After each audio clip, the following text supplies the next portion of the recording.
ಪ್ರಣಾಮಗಳು ಮಹಾರಾಜ್ರೆ, ಪ್ರಣಾಮಗಳು. ಪ್ರಣಾಮಗಳು. ಪಂಡಿತ ರಾಮಕೃಷ್ಣ ಎಲ್ಲಿ? ಇಲ್ಲೇ ಇದ್ದಾರೆ.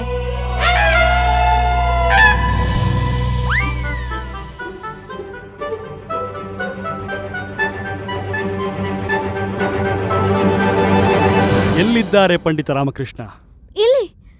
ಇಲ್ಲೇ ಇದ್ದಾರಲ್ಲ ಮಹಾರಾಜ್ರೆ.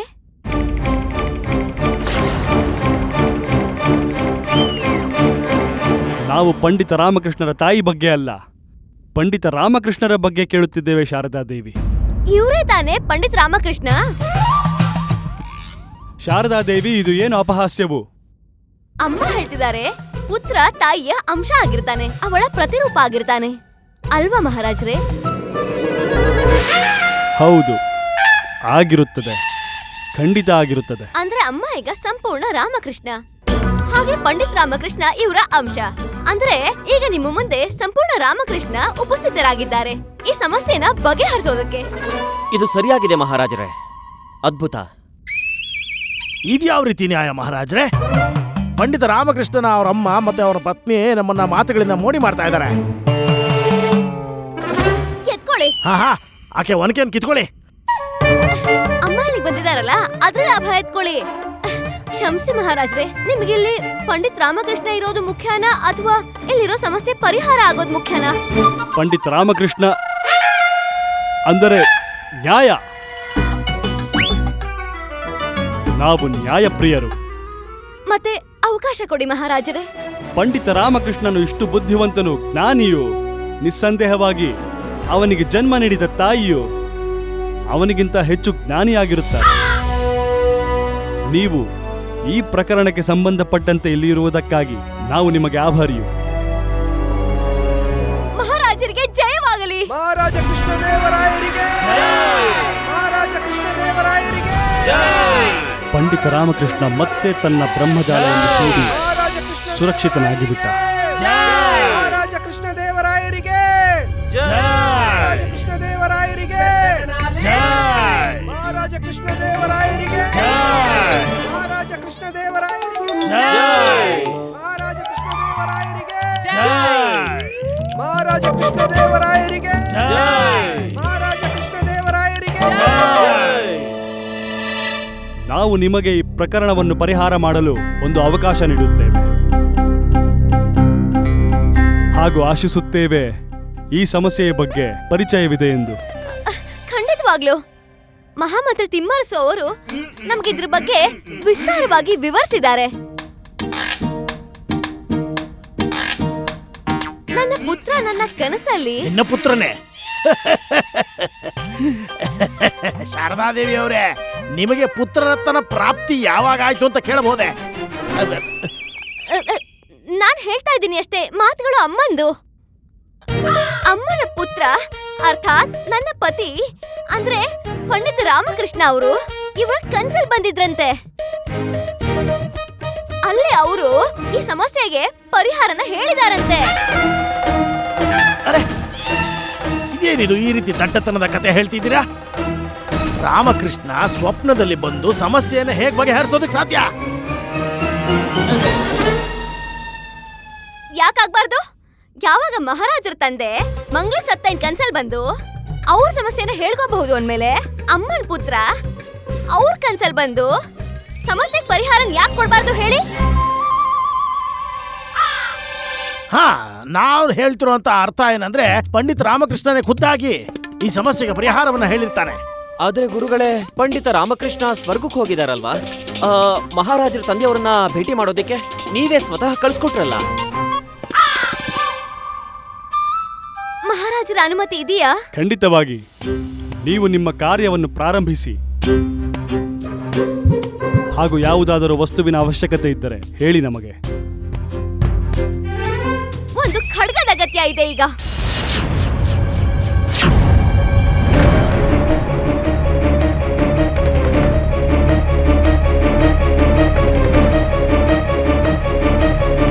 ಮಂತ್ರಿಗಳೇ. ಮಹಾರಾಜರೇ. ಗುಂಡಪ್ಪ, ನನ್ನನ್ನಲ್ಲ, ಅಮ್ಮನ್ ನೋಡು ಯಾವ ತರ ಈ ಪ್ರಕರಣಕ್ಕೆ ಪೂರ್ಣ ವಿರಾಮ ಇಡ್ತಾರೆ ಅಂತ.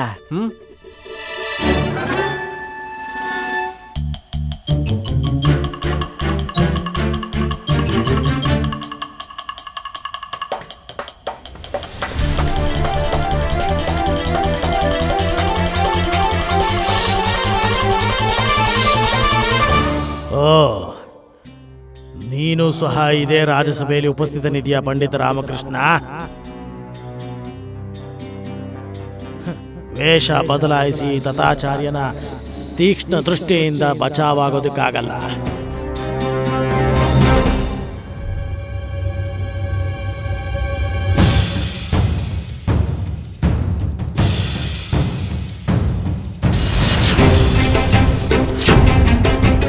ಮನೆ ಹೋಗಿ ಪಂಡಿತ ರಾಮಕೃಷ್ಣನನ್ನ ಅಲ್ಲೇ ಇದನ್ನು ಹಿಡಿರಿ.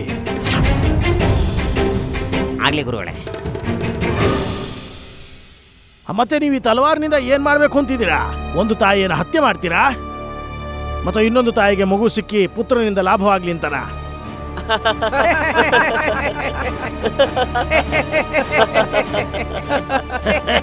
ಉಪಾಯ ತುಂಬಾ ಸರಳವಾಗಿದೆ. ಅಮ್ಮ ಈ ಖಡ್ಗದಿಂದ ಈ ಮಗುನ 2 ತುಂಡಾಗಿ ಮಾಡ್ತಾರೆ.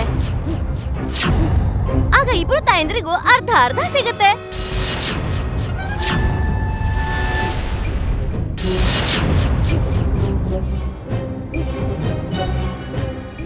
ಮಹಾರಾಜರೇ, ಎತ್ಕೊಳ್ಳಿ. ಏನು? ಅಮ್ಮ ಈ ಮಗುನ ತುಂಡು ಮಾಡ್ತಿದ್ದ ಹಾಗೇನೆ ನಿಮ್ ತುಂಡನ್ನ ನೀವು ತಗೊಂಡು ಹೋಗಬಹುದು.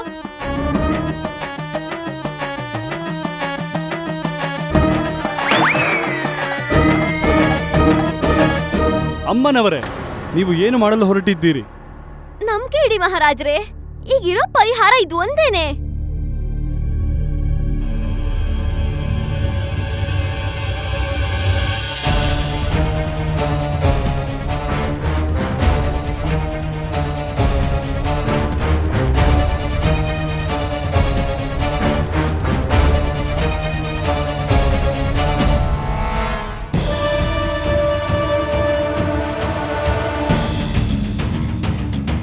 ಬೇಡ, ಈ ತರ ಮಾಡ್ಬೇಡಿ. ಈ ಮಗು ನಂದಲ್ಲ. ಈ ಮಗು ದಮಯಂತಿಗೆ ಹುಟ್ಟಿರೋ ಮಗು. ನೀವು ಈ ಮಗುನ ಇವಳಿಗೆ ಕೊಟ್ಬಿಡಿ. ನನಗ್ ಬೇಕಾದ್ರೆ ಶಿಕ್ಷೆ ಕೊಡಿ, ಆದ್ರೆ ಈ ಮಗುಗೇನು ಮಾಡ್ಬೇಡಿ.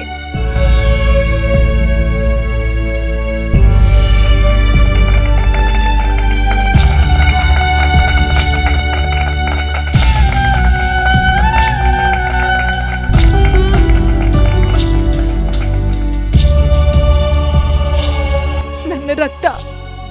ಮಹಾರಾಜರೇ, ಈ ಮಗು ದಮಯಂತಿದಲ್ಲ, ರಾಧಿಕಾಳ್ದೇನೆ.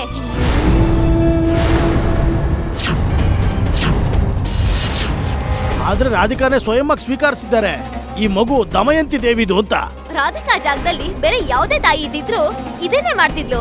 ಯಾವುದೇ ತಾಯಿ ಆಗಿದ್ರು ತನ್ನ ಮಗುವಿಗೋಸ್ಕರ ಅವಳ ಪ್ರಾಣನ್ ಕೂಡ ತ್ಯಾಗ ಮಾಡ್ತಾಳೆ. ಆದ್ರೆ ತನ್ನ ಮಗುಗೆ ಒಂದು ಚಿಕ್ಕ ಸಂಕಟ ಬರೋಕ್ಕೂ ಬಿಡಲ್ಲ. ಯಾವಾಗ ರಾಧಿಕಾ ಗೊತ್ತಾಯ್ತು ಅವಳ ಮಗು ಜೀವ ಈಗ ತೊಂದ್ರೆಲಿದ್ಯೋ ಅಂತ, ಅವಳು ತನ್ನ ಮಗುನೇ ತ್ಯಾಗ ಮಾಡಿ ಶಿಕ್ಷೆನ ಸ್ವೀಕರಿಸಿದ್ಲು.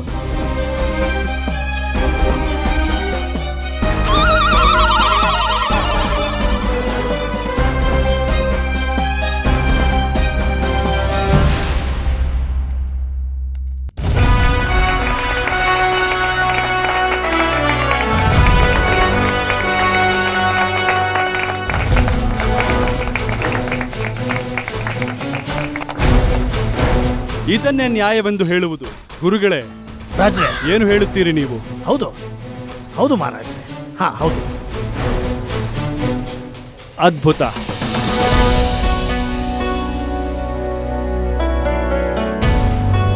ನಾವು ಅತ್ಯಂತ ಪ್ರಸನ್ನರಾಗಿದ್ದೇವೆ ಪಂಡಿತ ರಾಮಕೃಷ್ಣರ ಬುದ್ಧಿಮತಿ, ಅವರ ನಿಷ್ಠೆ, ಅವರ ರಾಜಭಕ್ತಿಯಿಂದ. ಸ್ವರ್ಗದಲ್ಲಿ ಇದ್ದರೂ ಕೂಡ ಎಷ್ಟು ಸರಳತೆಯಿಂದ ಈ ಪ್ರಕರಣಕ್ಕೆ ಪರಿಹಾರ ಹುಡುಕಿದ್ದಾರೆ.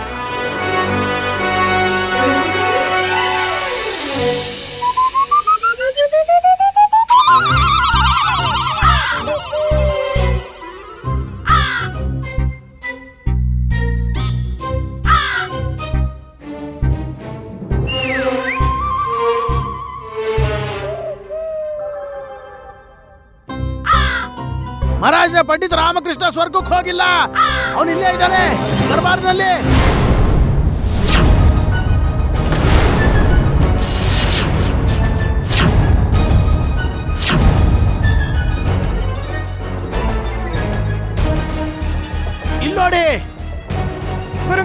ಬಂತು ಮಣಿ. ಅಯ್ಯ ಮಹಾರಾಜ್ರೆ, ಇವನೇ ನೋಡಿ ಪಂಡಿತ ರಾಮಕೃಷ್ಣ. ನೋಡಿ, ಇವನ್ ಸ್ವರ್ಗಕ್ಕೆ ಹೋಗೇ ಇಲ್ಲ, ನಮ್ಮೆಲ್ಲರನ್ನ ಮೂರ್ಖರಾಗಿ ಮಾಡ್ತಾ ಇದ್ದಾನೆ. ಗುರುಗಳೇ, ನನ್ನ ಏ, ಮುಚ್ಚ. ಮಾತು ಕೇಳಿ. ಮಹಾರಾಜನು ರಾಜದ್ರೋಹಿ. ಇವನು ಸ್ವರ್ಗಕ್ಕೆ ಹೋಗ್ತೀನಿ ಅಂತ ಹೇಳಿ ನಾಟಕ ಮಾಡಿದಾನೆ. ಇವನಿಗೆ ಶಿಕ್ಷೆ ಆಗ್ಲೇಬೇಕು. ಆಚಾರ್ಯರೇ, ಹಾಗಾದ್ರೆ ಅವನು ಪಂಡಿತ ರಾಮಕೃಷ್ಣನಾ? ಆ?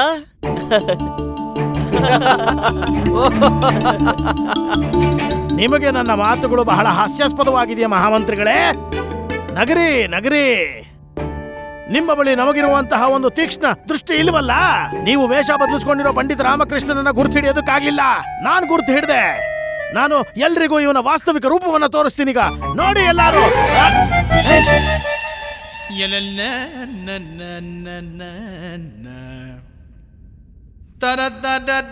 ಅಲ್ಲ, ನೀನಿಲ್ಲೇನೋ ಮಾಡ್ತಾ ಇದ್ಯಾ? ಏನ್ ಮಾಡ್ತಿದ್ಯಾ ಅಂದ್ರೆ, ಆ ದುಷ್ಟ ಪಂಡಿತನ ಕೈ ಹಿಡ್ಕೊಳ್ಳೋದ್ರ ಬದಲು ನೀವು ನನ್ನ ಕೈ ಹಿಡ್ಕೊಂಡು ಎಳ್ಕೊಂಡು ಬರ್ತಿದ್ದೀರಾ ಅಷ್ಟೇ.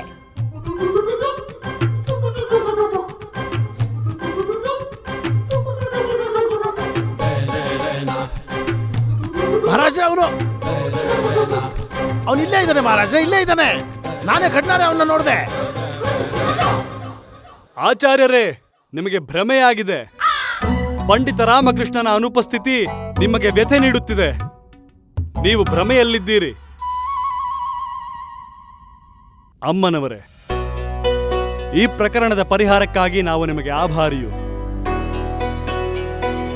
ಮಹಾಮಂತ್ರಿಗಳೇ, ಮಹಾರಾಜ್ರೆ, ಈ ಮಗುವನ್ನು ರಾಧಿಕಾದೇವಿಗೆ ಒಪ್ಪಿಸಿ. ಆಗ್ಲಿ ಮಹಾರಾಜ್ರೆ.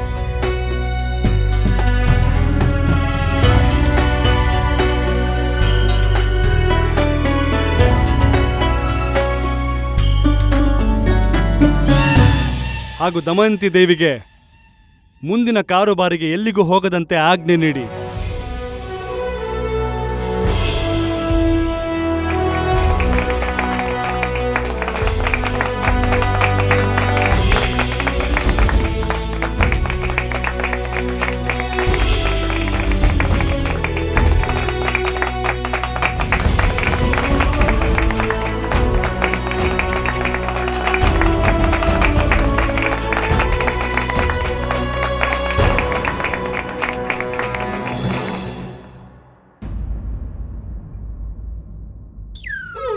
ನಿನ್ ದನಿನೇ ತಾನೆ? ಹೌದು ಗುರುಗಳೇ, ನಾನೇ ನಿಮ್ಮ ಪ್ರೀತಿಯ ಶಿಷ್ಯ ದಣಿ.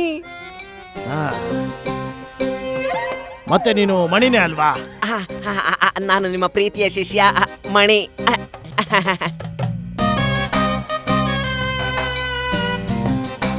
ಮತ್ತೆ ನೀನು ಕೊತ್ವಾಲನೇ ತಾನೆ? ಹೌದು ಆಚಾರ್ಯರೇ, ನಾನು ಕೋತವಾಲನೇ. ಮತ್ತೆಲ್ಲ ಸರಿಯಾಗೇ ಇದೆ. ನನ್ನ ಕಣ್ಣುಗಳು ನನಗೆ ಮೋಸ ಮಾಡೋದಿಲ್ಲ. ದರ್ಬಾರ್ನಲ್ಲಿ ನಾನು ಕಂಡಿದ್ದು ಆ ಪಂಡಿತ ರಾಮಕೃಷ್ಣನ್ನೇ. ಹೌದು, ಅವನಿಲ್ಲೇ ಇದ್ದಾನೆ. ಇಲ್ಲೇ ಇದ್ದಾನೆ ಅವನು. ವಿಜಯನಗರವನ್ನೇ ಭ್ರಮೆಯಲ್ಲಿ ತಳ್ತಾ ಇದ್ದಾನೆ. ಹೌದು ಆಚಾರ್ಯರೇ. ಪುಂಗೇನೋ ಓದ್ದೆ, ಸರ್ಪ ಕಣ್ಮುಂದೇನೋ ಬಂತು, ಆದ್ರೆ ಅದನ್ನ ಹಿಡಿಯೋದಕ್ಕೆ ಮುಂಚೆ ತಪ್ಪಿಸ್ಕೊಳ್ತು. ಗುರುಗಳೇ, ನಿಮ್ಮ ಯೋಜನೆಗಳು ಎಲ್ಲಿ ಅಂತ್ಯ ಆಗುತ್ತೋ ಆಗ ಪಂಡಿತ ರಾಮಕೃಷ್ಣನ ಯೋಜನೆಗಳು ಶುರುವಾಗತ್ವೆ. ಬಂದೆ ಗುರುಗಳೇ. ಈಗ ಬಚಾವಾಗಿ ತೋರಿಸೋ ಪಂಡಿತ ರಾಮ. ಈ ಸಲ ಅಂತೂ ಬಚಾವಾದೆ, ಆದ್ರೆ ಪರಿಸ್ಥಿತಿ ಇನ್ನೂ ವಿಚಿತ್ರವಾಗಿದೆ. ಈಗೇನಾಯ್ತು? ನಾನ್ ತಾತಾಚಾರ್ಯರಿಗೆ ಬಲಿ ಆಗ್ತೀನಿ ಅನ್ನಿಸ್ತಿದೆ. ಅವರಂತೂ ಸುಮ್ಮನೆ ಕೂರೋದಿಲ್ಲ. ಅವ್ರ ಮೈಗೆ ಅಂಟ್ಕೊಂಡಿರೋ ತಿಗಳೆ ತರ. ಮತ್ತೆ ಈಗ ನಾನ್ ಯಾವ ಸ್ಥಳದಲ್ಲಿ ಬಚ್ಚಿಟ್ಕೋಬೇಕು ಅಂತ ಹೇಳಿದ್ರೆ ಜೀವನ ಪರ್ಯಂತ ಯಾರು ಕೂಡ ಕಂಡು ಹಿಡಿಯೋಕೆ ಸಾಧ್ಯನೇ ಆಗ್ಬಾರ್ದು. ಆದ್ರೆ ಅಂತ ಸ್ಥಾನ ಎಲ್ಲಿರುತ್ತೆ? ಅಲ್ಲೇ ಲಾಮ, ನೀನೊಂದ್ ಕೆಲ್ಸ ಮಾಡು. ನಮ್ ಮನೆ ಹತ್ರ ಇರೋ ಸುಲಗ ಮಾರ್ಗದಲ್ಲಿ ನೀನ್ ಹೋಗಿ ಬಚ್ಚಿಟ್ಕೋ. ಅಮ್ಮ ಏನ್ ಹೇಳ್ತಿದ್ದಾರೆ ಅಂದ್ರೆ, ನಮ್ಮ ಅಡ್ಗೆ ಮನೇಲಿರೋ ಒಲೆ ಇದೆಯಲ್ಲ, ಅದ್ರ ಹಿಂದೆ ಹೋಗಿ ಬಚ್ಚಿಟ್ಕೋ ಅಂತ. ಬೇರೆ ಯಾವ್ದಾದ್ರು ಕೋಣೆ ಇದೆಯಾ ಅದನ್ನೇ ಹೇಳ್ಬಿಡು. ಪ್ರತಿ ಮನೆಯಲ್ಲೂ ಹುಡುಕಿ, ವಿಜಯನಗರದ ಮೂಲೆ ಮೂಲೆಯಲ್ಲೂ ಹುಡುಕಿ, ಯಾವ ಜಾಗವನ್ನು ಬಿಡಬೇಡಿ. ಆಚಾರ್ಯರೇ, ನೀವು ನಿಶ್ಚಿಂತರಾಗಿರಿ. ಈ ಸಲ ರಾಮಕೃಷ್ಣ ಎಲ್ಲೂ ಓಡೋಗಕ್ಕಾಗಲ್ಲ. ಹೇಗೆ ಗುರುಗಳೇ? ನಾನು ವಿಜಯನಗರದ ಎಲ್ಲಾ ಕಡೆ ನನ್ನ ಸೈನಿಕರನ್ನ ಹಾಕಿದ್ದೀನಿ. ರಾಮಕೃಷ್ಣನ ಮನೆ ಹೊರಗಡೆನೂ ಒಳಗಡೆನೂ 2 ಸೈನಿಕರನ್ನ ನೇಮಿಸಿದ್ದೀನಿ. ಈಗ ಅವರು ಅವ್ರ ಮನೆ ಒಳಗಡೆ ಪ್ರವೇಶನೂ ಮಾಡೋದಕ್ಕಾಗೋದಿಲ್ಲ, ವಿಜಯನಗರದ ಹೊರಗಡೆನೂ ಅವ್ರು ಹೋಗೋದಕ್ಕಾಗೋದಿಲ್ಲ.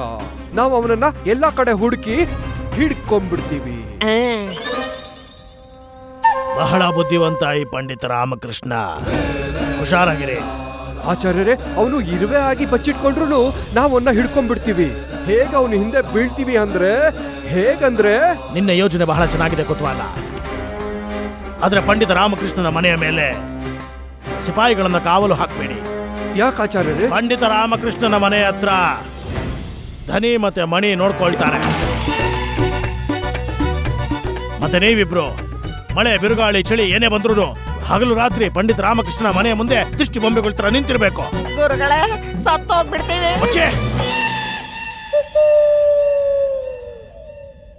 ಮಣಿ, ಈ ಮುದ್ಕ ರಾಮಕೃಷ್ಣನ ವಾಪಸ್ ತರೋ ಪ್ರಯಾಸದಲ್ಲಿ ನಮ್ಮನ್ನ ಸ್ವರ್ಗಕ್ಕೆ ಕಳಿಸ್ಬಿಡ್ತಾನೆ. ದುಷ್ಟ ಮುದುಕ. ಕಪಟಿ ಮುದ್ಕ. ಅಮ್ಮ, ಸಿಕ್ಬಿಡ್ತು ಸಿಕ್ತು ಅಮ್ಮ, ಸಿಕ್ಬಿಡ್ತು. ಬಚಾವಾಗೋ ಮಾರ್ಗನೂ ಸಿಕ್ತು, ಸುಮ್ನಿರೋ ವಿಷಯನೂ ಸಿಕ್ತು. ನಾನಲ್ಲೇ ಇದ್ಕೊಂಡು ಆ ಕಪಟಿ ಸತ್ಯಯ್ಯನ ಬಾಯ್ ಬಿಡಿಸ್ತೀನಿ. ಮತ್ತೆ ತಾತಾಚಾರ್ಯರು ನಾನು ಹುಡ್ಕೋದಕ್ಕೆ ಆಗೋದಿಲ್ಲ, ಖಂಡಿತವಾಗ್ಲೂ ಸಾಧ್ಯ ಇಲ್ಲ. ಅರೆ ವಾ! ಆದ್ರೆ ನಾನಿದನ್ನ ಬೇಗ ಮಾಡ್ಬೇಕು, ಇಲ್ಲಾಂದ್ರೆ ಅವ್ರು ನನ್ನನ್ನು ಹಿಡಿಯೋದಕ್ಕೆ ಇಲ್ಲಿಗೂ ಬಂದ್ಬಿಡ್ತಾರೆ. ಆದ್ರೆ ಆ ಸ್ಥಾನ ಎಲ್ಲಿದೆ?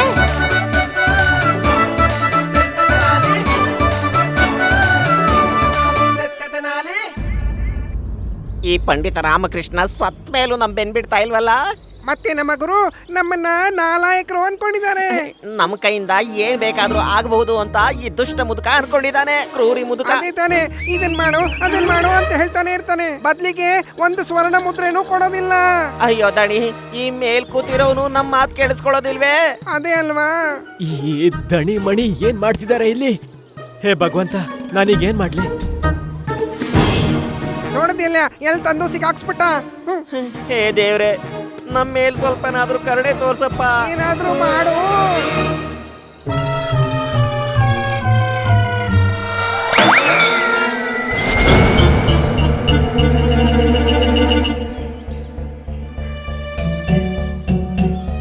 ಯಾರಿದಾರಲ್ಲಿ? ಒಳಗಡೆ ಹೋಗಿ ನೋಡ್ಲೇಬೇಕು.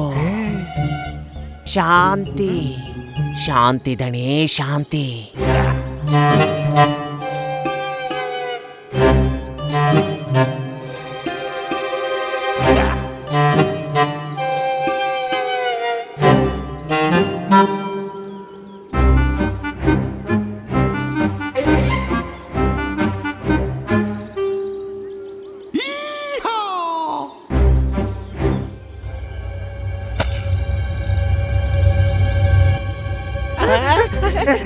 ನಾಣ್ಯಗಳು, ಎಷ್ಟೊಂದು ನಾಣ್ಯಗಳು ಬಿದ್ದಿದೆ. ಇಷ್ಟೊಂದು ನಾಣ್ಯ. ಮಣಿ, ಭಗವಂತ ನಮ್ಮ ಮಾತನ್ನ ಕೇಳಿಬಿಟ್ಟ.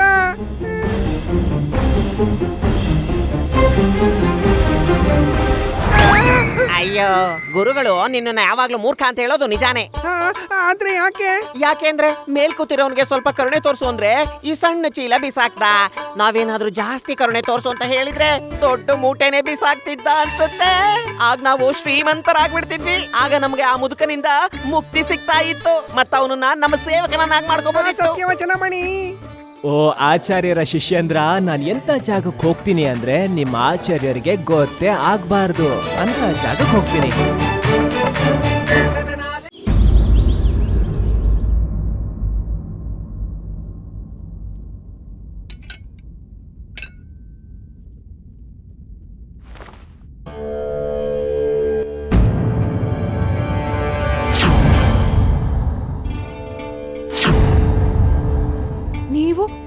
ನೀವು ಯಾರು ಮಹನೀಯರೇ?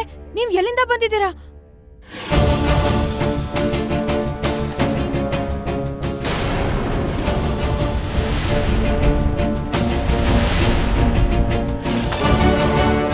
ನಾವು ದೇವಲೋಕದಿಂದ ಬಂದಿದ್ದೀವಿ.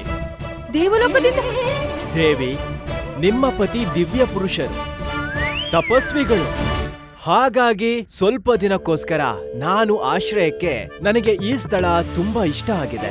ದೇವಲೋಕದಿಂದ? ಹಾ ದೇವಿ, ನಾವು ಸ್ವಲ್ಪ ದಿನಗಳ ನಂತರ ನಾವು ದೇವಲೋಕಕ್ಕೆ ಮತ್ತೆ ಮರಳುತ್ತೇವೆ. ನೀವು ನನಗೆ ತಪ ಮತ್ತೆ ವಿಶ್ರಾಂತಿ ಮಾಡೋದಕ್ಕೆ ಅನುಮತಿ ನೀಡ್ತೀರಾ ಅಲ್ವಾ ದೇವಿ? ಇದು ನನ್ನ ಮಹಾಭಾಗ್ಯ ಮಹನೀಯರೇ, ನೀವು ನಮ್ಮನೆಗೆ ಬಂದಿದ್ದೀರಾ. ಭಗವಂತ ನೀವ್ ನನ್ನ ಹತ್ರ ಅನುಮತಿ ಕೇಳಬಾರ್ದು, ಆದೇಶ ಕೊಡ್ಬೇಕು. ನೀವು ನಮ್ಮ ಮನೆಯಲ್ಲಿ ಇರೋವರೆಗೂ ನನ್ನ ಶಕ್ತ್ಯಾನುಸಾರ ನಿಮ್ಮ ಸಂಪೂರ್ಣ ಸೇವೆ ಮಾಡ್ತೀನಿ. ಸರಿ, ಹಾಗಾದ್ರೆ ಎಲ್ಲದಕ್ಕಿಂತ ಮೊದಲು ಭೋಜನ ಮಾಡ್ತೀನಿ. ನೀವ್ ಹೇಳ್ದಾಗೆ ಆಗ್ಲಿ. ಮತ್ಯಾವ್ದಾದ್ರೂ ವಸ್ತುವಿನ ಅವಶ್ಯಕತೆ ಇದ್ರೆ ದಯವಿಟ್ಟು ಆದೇಶ ಕೊಡಿ. ಸಾಕು, ನಮಗೆ ಕೇವಲ ವಿಶ್ರಾಂತಿ ಮಾಡೋದಕ್ಕೆ ಅನುಮತಿ ನೀಡಿ. ನಿಮ್ಮ ಹತ್ರ ಹೇಳೋದೇನಂದ್ರೆ ನಮಗೆ ವಿಶ್ರಾಂತಿ ಮಾಡುವಾಗ ಯಾವುದೇ ರೀತಿಯ ತೊಂದರೆಗಳು ಎದುರಾಗಬಾರ್ದು. ಖಂಡಿತವಾಗ್ಲೂ ಇಲ್ಲ ಭಗವಂತ, ಖಂಡಿತ ಇಲ್ಲ. ನೀವು ವಿಶ್ರಾಂತಿ ತಗೊಳ್ಳಿ, ಅಲ್ಲಿವರೆಗೂ ನಾನು ನಿಮ್ಮ ಊಟದ ವ್ಯವಸ್ಥೆ ಮಾಡ್ತೀನಿ. ಏನಾದ್ರೂ ವಿಶೇಷವಾದ ಅಡಿಗೆ? ಕಜ್ಜಾಯ ಮಾಡಿ. ಏನು? ಏನ್ ಬೇಕಾದ್ರೂ ಮಾಡಿ. ನಿಮಗೆ ನನಗೆ ಯಾವ ಭೋಜನ ಕೊಡ್ಬೇಕು ಅಂತ ಅನ್ಸುತ್ತೋ ಅದ್ರ ಎಲ್ಲ ವ್ಯವಸ್ಥೆನೂ ಮಾಡಿ. ನಾವು ದೇವಲೋಕದಿಂದ ಬಂದಿದ್ದೀವಿ, ಎಲ್ಲವನ್ನೂ ಸ್ವೀಕರಿಸ್ತೀವಿ ದೇವಿ. ಧನ್ಯಳಾದೆ ನಾನು ಭಗವಂತ, ಧನ್ಯಳಾದೆ.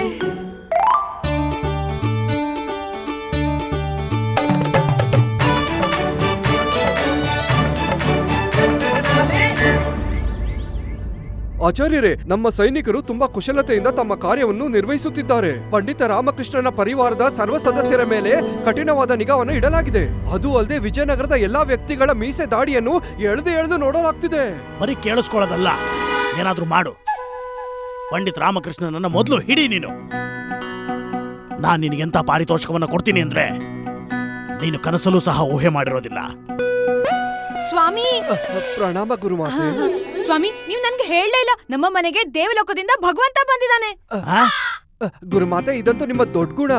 ನಾನಂತೂ ಸಾಧಾರಣ ವ್ಯಕ್ತಿ ಅಷ್ಟೇ. ಇಲ್ಲ ಇಲ್ಲ ಇಲ್ಲ, ನಾನ್ ನಿಮ್ ಬಗ್ಗೆ ಮಾತಾಡ್ತಿಲ್ಲ ಸ್ವಾಮಿ. ನಮ್ಮ ದೇವರ ಮನೆಯಲ್ಲಿ ಸಾಕ್ಷಾತ್ ಭಗವಂತ ಬಂದಿದ್ದಾನೆ. ಸಾಕ್ಷಾತ್ ಭಗವಂತನೇ ಬಂದಿದ್ದಾನ? ಹಾ. ಭಾಗ್ಯವತಿ, ಇದು ರಾಜ ಪುರೋಹಿತ ತಾತಾಚಾರ್ಯನ ಮನೆ ಮತ್ತು ನಮ್ಮಂತ ಮಹಾ ತಪಸ್ವಿಗಳ ಮನೆಯಲ್ಲಿ ಆ ಭಗವಂತ ಯಾವಾಗ್ಲೂ ನೆಲೆಯಾಗಿರ್ತಾನೆ. ಆದ್ರೆ ನನ್ಗೆ ಇನ್ನುವರೆಗೂ ದರ್ಶನನೇ ಸಿಕ್ಕಿರ್ಲಿಲ್ಲ. ಈಗ ಆಯ್ತಲ್ವಾ? ಭಾಗ್ಯವತಿ, ನೀನು ಸದಾ ನಮ್ಮ ಮೇಲೆ ಗಮನವಿಟ್ಕೊಂಡ್ರೆ ಹೇಗೆ? ಇನ್ನು ಸ್ವಲ್ಪ ಹೊತ್ತು ಭಗವಂತನಲ್ಲಿ ಧ್ಯಾನಿಸು, ಸೇವೆಯನ್ನ ಮಾಡು. ನೀವೀಗ ಹೊರಡಿ. ನಾವೀಗ ನಮ್ಮ ಭಕ್ತ ಕೊತ್ವಾಲನ ಸಮಸ್ಯೆಯನ್ನ ಪರಿಹರಿಸಬೇಕು. ನೀವು ಹೋಗಿ ಆ ಭಗವಂತನಲ್ಲಿ ಧ್ಯಾನಿಸಿ ಹೋಗಿ. ಊಟ ಬಡಿಸ್ತೀನಿ. ಎಷ್ಟರಿಂದ ಮಾಡೋದು ಊಟ ನಾವು? ನಿಮಗಲ್ಲ ಸ್ವಾಮಿ, ಭಗವಂತಂಗ್ ಊಟ ಬಡಿಸ್ತೀನಿ. ಸರಿ, ಹೋಗಿ ಆ ದೇವರಿಗೆ ಪೂಜೆ ಮಾಡಿ ಹೋಗಮ್ಮ, ಸೇವೆಗಳನ್ನ ಮಾಡಿ ಹೋಗು. ಉತ್ತಮ ಫಲ ಸಿಗುತ್ತೆ ನಿನಗೆ. ನೀವ್ ಹೇಳ್ದಾಗೆ ಆಗ್ಲಿ. ಹೋಗಿ ಹೋಗ್ಬನ್ನಿ. ಶಿವ ಶಿವ ಶಿವ ಶಿವ ಶಿವ, ಎಂಥ ಮಹಿಳೆನಪ್ಪ ಇವಳು. ಇವಳಿಗೆ ಯಾವಾಗ್ಲೂ ಏನೋ ಒಂದು ಕಾಣಿಸ್ತಾನೆ ಇರುತ್ತೆ. ಇವತ್ತು ದೇವ್ರು ಕಾಣಿಸಿದ್ರೆ ನಾಳೆ ರಾಕ್ಷಸನೂ ಕಾಣಬಹುದೇನೋ. ಸತ್ಯವಚನ ಆಚಾರ್ಯರೇ. ನೀನ್ ಸುಮ್ನೆ ಇರಪ್ಪ. ನೀನು ಮೊದಲು ರಾಮನ ಕಡೆ ಗಮನ ಕೊಡು, ಅರ್ಥಾತ್ ಅವನ್ನ ಹಿಡಿ ಮೊದಲು. ನನಗನ್ಸುತ್ತೆ ನಾವು ರಾಮನ ಮನೆ ಮೇಲೂ ಕೂಡ ಒಂದು ಕಣ್ಣಿಡ್ಬೇಕು. ಒಂದು ವೇಳೆ ರಾಮ ಅಲ್ಲೇ ಇರ್ಬೋದಾ? ನಿಮ್ಮ ಅಪ್ಪಣೆ ಆಚಾರ್ಯರೇ.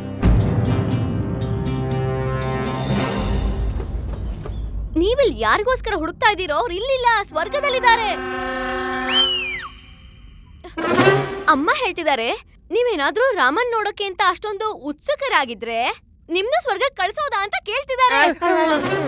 ಅವರು ಸ್ವರ್ಗಕ್ಕೆ ಹೋಗಿಲ್ಲ, ಅವ್ರು ಇಲ್ಲೇ ಎಲ್ಲೋ ಭೂಮಿ ಮೇಲೆ ತಮ್ಮ ಸ್ವರ್ಗವನ್ನ ಮಾಡಿಟ್ಕೊಂಡಿದ್ದಾರೆ. ಹಾ,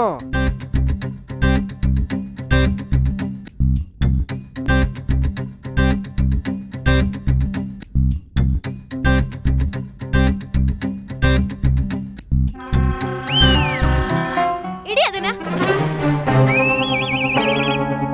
ಆ ಪೆಟ್ಟಿಗೆ ಹಿಂದೆನೂ ಏನೂ ಇಲ್ಲ, ಅಲ್ಲಿ ಏನು ಸಿಗೋದೇ ಇಲ್ಲ.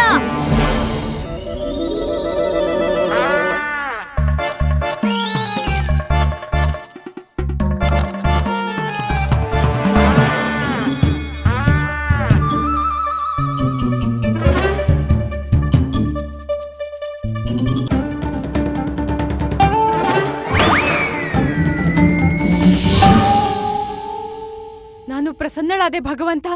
ನೀವು ನಮ್ಮನೆಗ್ ಬಂದಿದ್ದೀರಾ.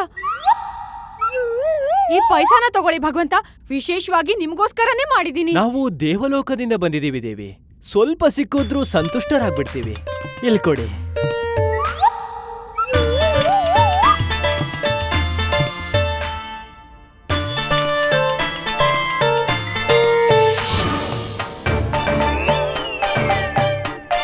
ಸತ್ಯವನ್ನು ಹೇಳಿ, ಈ ಪಂಡಿತ ರಾಮಕೃಷ್ಣ ಎಲ್ಲಿದ್ದಾನೆ? ಈ ಅಮ್ಮ ನಮಗೆ ಇಡೀ ಮನೆಯನ್ನೆಲ್ಲ ಸ್ವಚ್ಛ ಮಾಡೋದಕ್ಕೆ ಹೇಳಿದ್ರು. ಮಾಡ್ಸಿದ್ರಿ. ಎತ್ಕೊಳ್ಳಿ. ಏನನ್ನ? ಈಗ ಇಡೀ ಮನೆ ಕಸ ಗುಡ್ಸಾಗಿದೆ ಅಂದ್ಮೇಲೆ ಕಸ ತಗೊಂಡೋಗ ಆಚೆ ಬಿಸಾಕಿ.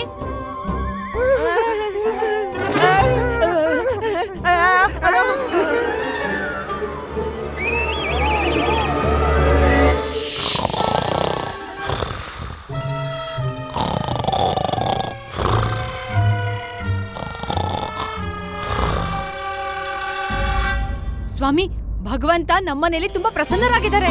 ಎಷ್ಟೊಂದ್ ದಿನಗಳಾಗೋಯ್ತು, ಆದ್ರೆ ನಾನ್ ಮಾಡಿರೋ ಎಲ್ಲ ಭೋಜನನ ಸ್ವೀಕರಿಸ್ತಾರೆ. ನಿಮ್ಗೆ ತುಂಬಾ ಪುಣ್ಯ ಸಿಗುತ್ತೆ ಸ್ವಾಮಿ. ಪುಣ್ಯ ಸಿಗುತ್ತೋ ಇಲ್ವೋ ಗೊತ್ತಿಲ್ಲ, ನನಗಾರ ಪಂಡಿತ ರಾಮಕೃಷ್ಣ ಸಿಕ್ಕಿರ್ ಸಾಕು. ಪ್ರಿಯ ವರುಣಿ, ನೀವು ಈಗ ಹೊರಡಿ. ದೇವರು ನಿಮ್ಮ ಸೇವೆಗಾಗಿ ಅಲ್ಲಿ ಕಾಯ್ತಾ ಇರ್ತಾರೆ. ನೀವು ಹೋಗಿ ಬನ್ನಿ, ಹೋಗಿ ಸೇವೆ ಮಾಡಿ ಹೋಗಿ. ಹಾ ಆಯ್ತು ಸ್ವಾಮಿ. ಹೋಗಿ ಹೋಗಿ ಹಾ, ಹೋಗಿ ಹಾ. ಹೋಗಿ ಹೋಗಿ ಹೋಗಿ. ಪ್ರಣಾಮ ಆಚಾರ್ಯರೇ. ಏನ್ ಸಮಾಚಾರ ತಂದಿದ್ಯಾ? ನದಿ ಹತ್ರ ಕಾಡು ಮೇಡು ಎಲ್ಲಾ ಕಡೆನೂ ಹುಡುಕಾಡ್ದೆ. ಅದು ಅಲ್ದೆ ಕೊಳದಲ್ಲೂ ನೋಡ್ದೆ ಆಚಾರ್ಯರೇ. ರಾಮಕೃಷ್ಣ ಸಿಕ್ಕದ್ನ? ಇಲ್ಲ. ಆಮೇಲೆ ಅವ್ರ ಮನೆ ಒಳಗಡೆನೂ ಹುಡುಕಾಡ್ದೆ. ಅವ್ರ ಮನೆ ಮೇಲೆ ಕೆಳಗಡೆ ಆಚೆ ಈಚೆ ಎಲ್ಲಾ ಕಡೆನೂ ಹುಡುಕಾಡ್ದೆ ಆಚಾರ್ಯರೇ. ರಾಮಕೃಷ್ಣ ಸಿಕ್ಕದ್ನ? ಇಲ್ಲ. ಆಮೇಲೆ ನಗರದಲ್ಲಿ ಎಲ್ಲಾ ಮನೆಗಳಲ್ಲೂ ನೋಡ್ದೆ, ಎಲ್ಲಾ ಅಂಗಡಿಗಳಲ್ಲೂ ನೋಡ್ದೆ, ಎಲ್ಲಾ ದೇವಸ್ಥಾನದ ಹಿಂದೆ ಮುಂದೆ ಎಲ್ಲಾ ನೋಡ್ದೆ, ರಾಜಮಹಲಲ್ಲೂ ನೋಡ್ದೆ. ಪಂಡಿತ ರಾಮಕೃಷ್ಣ ಸಿಗ್ಲಿಲ್ಲ ಅಂದ್ರೆ? ನೀವಂತೂ ಅಂತರ್ಯಾಮಿ ಇದ್ದೀರಾ ಆಚಾರ್ಯರೇ. ಏ ಮೂರ್ಖ, ಹೋಗು ಮೊದಲು ಇಲ್ಲಿಂದ. ಹೋಗಿ ಮೊದಲು ರಾಮಕೃಷ್ಣನ ಹುಡುಕೋ. ಒಂದು ಜಾಗನೂ ಬಿಡದೆ ಎಲ್ಲ ಕಡೆ ಹುಡುಕಿ ಅವನನ್ನ. ಹೋಗೆ. ನಿಮ್ಮ ಅಪ್ಪಣೆ ಆಚಾರ್ಯರೇ.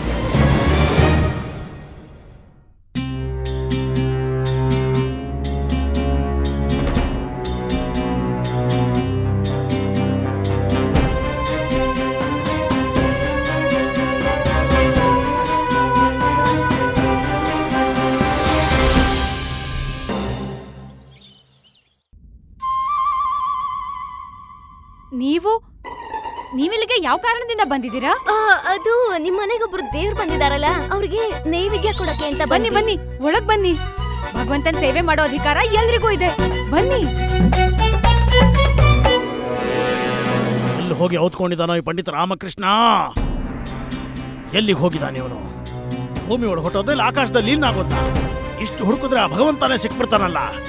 ಈ ಪಂಡಿತ ರಾಮಕೃಷ್ಣ ಯಾಕೆ ಸಿಗ್ತಾ ಇಲ್ಲ? ಅದು ಅವನು ದೇವರಲ್ವಲ್ಲ ಆಚಾರ್ಯ. ನನಗೂ ಗೊತ್ತಿದೆ ಅವನು ದೇವರಲ್ಲ ಅಂತ.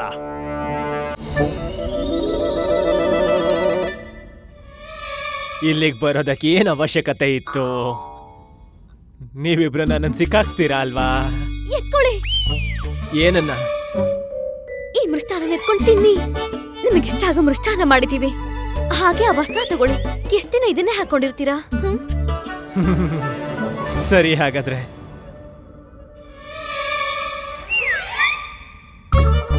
ನಿಜ ಹೇಳ್ಬೇಕು ಅಂದ್ರೆ ನಮ್ಗೆ ನಿಮ್ಮನ್ನ ನೋಡ್ಬೇಕು ಅನಿಸ್ತಾ ಇತ್ತು. ಅದಕ್ಕೆ ಇಲ್ಲಿಗೆ ಬಂದ್ಬಿಟ್ವಿ. ನಿನ್ ಭಾವನೆಗಳ ಅರ್ಥ ಆಗತ್ತೆ ಶಾರದಾ, ಆದ್ರೆ ಇನ್ ಕೆಲವೇ ದಿನಗಳಷ್ಟೇ. ಅದಾದ್ಮೇಲೆ ನಾವು ಒಂದಾಗ್ತೀವಿ.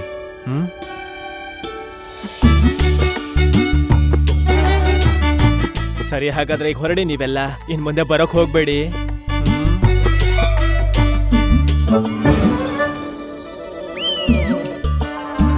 ಹೇಳಿ.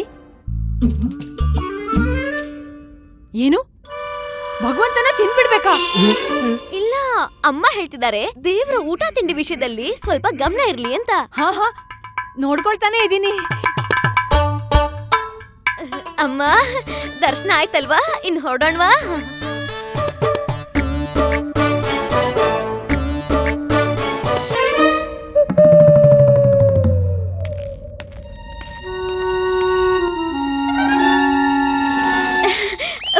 ಪ್ರಣಾಮಗಳು ಗುರುಗಳೇ. ನಿಮ್ಮ ದೇವ್ರ ಮನೆ ಎಷ್ಟು ಚೆನ್ನಾಗಿದೆ, ಹಾಗೆ ದೇವರು ಕೂಡ ಅಷ್ಟೇ ಅನುಪಮವಾಗಿದ್ದಾರೆ. ನಮ್ಮ ಚಿತ್ತ ಪ್ರಸನ್ನವಾಗ್ಬಿಡ್ತು. ನೀವೆಲ್ಲ ಇಲ್ಲಿ, ಅರ್ಥಾತ್ ನೀವೆಲ್ಲರೂ ಇಲ್ಲಿ ನಮ್ಮ ಮನೇಲಿ ಏನ್ ಮಾಡ್ತಿದ್ದೀರಾ? ನಾವು ದರ್ಶನ ಮಾಡಕ್ ಬಂದಿದೀವಿ. ನಿಮ್ಮ ದೇವ್ರ ಮನೇಲಿ ಒಬ್ರು ದೇವರು ಪ್ರಕಟರಾಗಿದ್ದಾರಲ್ಲ. ಪ್ರತ್ಯಕ್ಷನಾಗಿದ್ದಾನ? ಹೌದು ಸ್ವಾಮಿ. ಮತ್ತೆ ಇವರೆಲ್ಲರಿಗೂ ಭಗವಂತನ ಆಶೀರ್ವಾದ ಕೂಡ ಸಿಕ್ಕಿದೆ. ಸರಿ, ಹಾಗಿದ್ರೆ ನಾವು ಹೊರಡ್ತೀವಿ.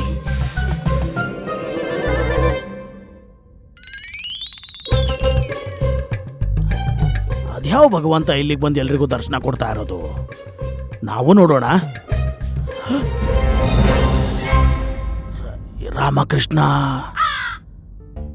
ಓ,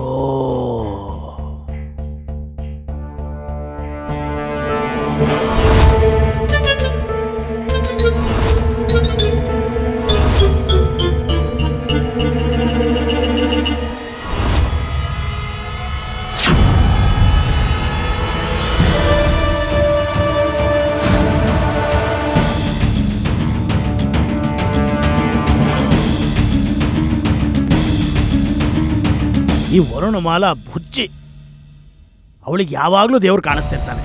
ನನಗೆ ಅನುಮಾನ ಬಂದಿದ್ದು ಪಂಡಿತ ರಾಮಕೃಷ್ಣ ಪರಿವಾರ ಇಲ್ಲಿಗೆ ಬಂದಿದ್ರಿಂದ ಅವನು ಸಹ ಇಲ್ಲೇ ಎಲ್ಲಾದರೂ ಬಚ್ಚಿಟ್ಕೊಂಡಿರಬಹುದು ಅಂತ. ಅವನಿಗೆ ಅಷ್ಟೊಂದು ಧೈರ್ಯ ಇಲ್ಲಿಂದ ಬರಬೇಕು, ನನ್ನ ಮನೆಯಲ್ಲೇ ಬಂದು ಆಶ್ರಯ ಪಡೆಯುವಂಥದ್ದು. ಪಂಡಿತ ರಾಮಕೃಷ್ಣ ನನ್ನ ಮನಸ್ಸನ್ನೇ ಹಾಳು ಮಾಡಿದ್ದಾನೆ. ಈ ಗೊಂದಲದಿಂದ ಪಾರಾಗಬೇಕು ಅಂದರೆ ನಾನು ದೇವಿ ಸೌದಾಮಿನಿ ಮನೆಗೆ ಹೋಗಬೇಕು. ಸೌದಾಮಿನಿ ದೇವಿ, ಈಗ ನಿಮ್ಮ ತತ್ತು ನಿಮ್ಮ ಹತ್ರ ಬರ್ತಾ ಇದ್ದಾರೆ. ಬಾಗಿಲ ಹತ್ರ ನಿಂತಿದ್ದಾನೆ ಜೋಗಿ, ಅವನೇ ನಿನ್ನ ಪ್ರೇಮ ರೋಗಿ. ರಾತ್ರಿಯ ಮಿಲನಕ್ಕೆ ಬಂದೆ, ಬಾಗಿಲ ಹಿಂದೆ ಯಾಕೆ ನೀನು ನಿಂತೆ?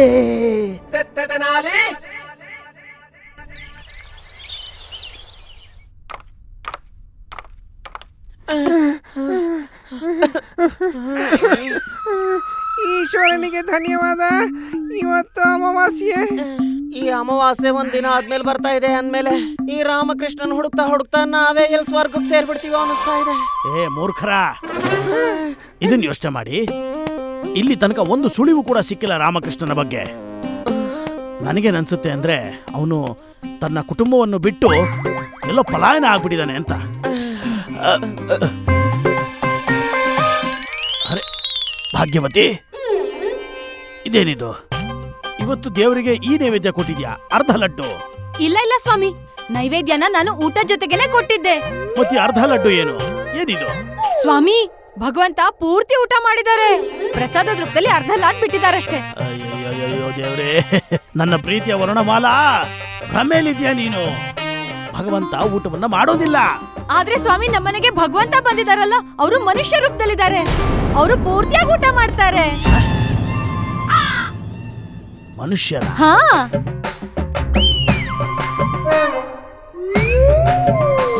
ನಾವು ದರ್ಶನ ಮಾಡಕ್ ಬಂದಿದೀವಿ.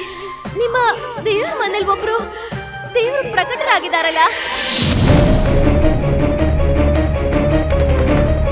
ಅಯ್ಯೋ ಈಶ್ವರ,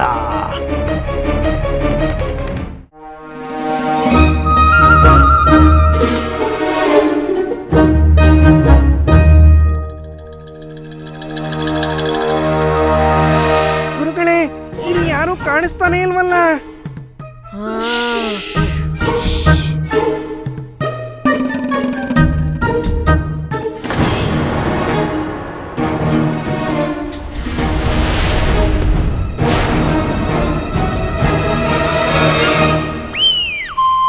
ಇಲ್ಲಿ ಕೊಡ ಮೂರ್ಖ. ಓದಿ ಗುರುಗಳೇ. ಅದ್ರಲ್ಲಿ ಏನ್ ಬರ್ತಿದೆ?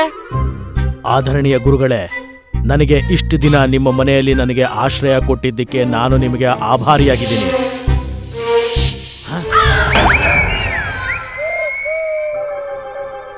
ನೀವು ನನ್ನನ್ನು ವಿಜಯನಗರ ಪೂರ್ತಿ ಹುಡುಕುತ್ತಿರುವಾಗ ನಾನು ನಿಮ್ಮ ಮನೆಯಲ್ಲೇ ಸುರಕ್ಷಿತವಾಗಿದ್ದೆ.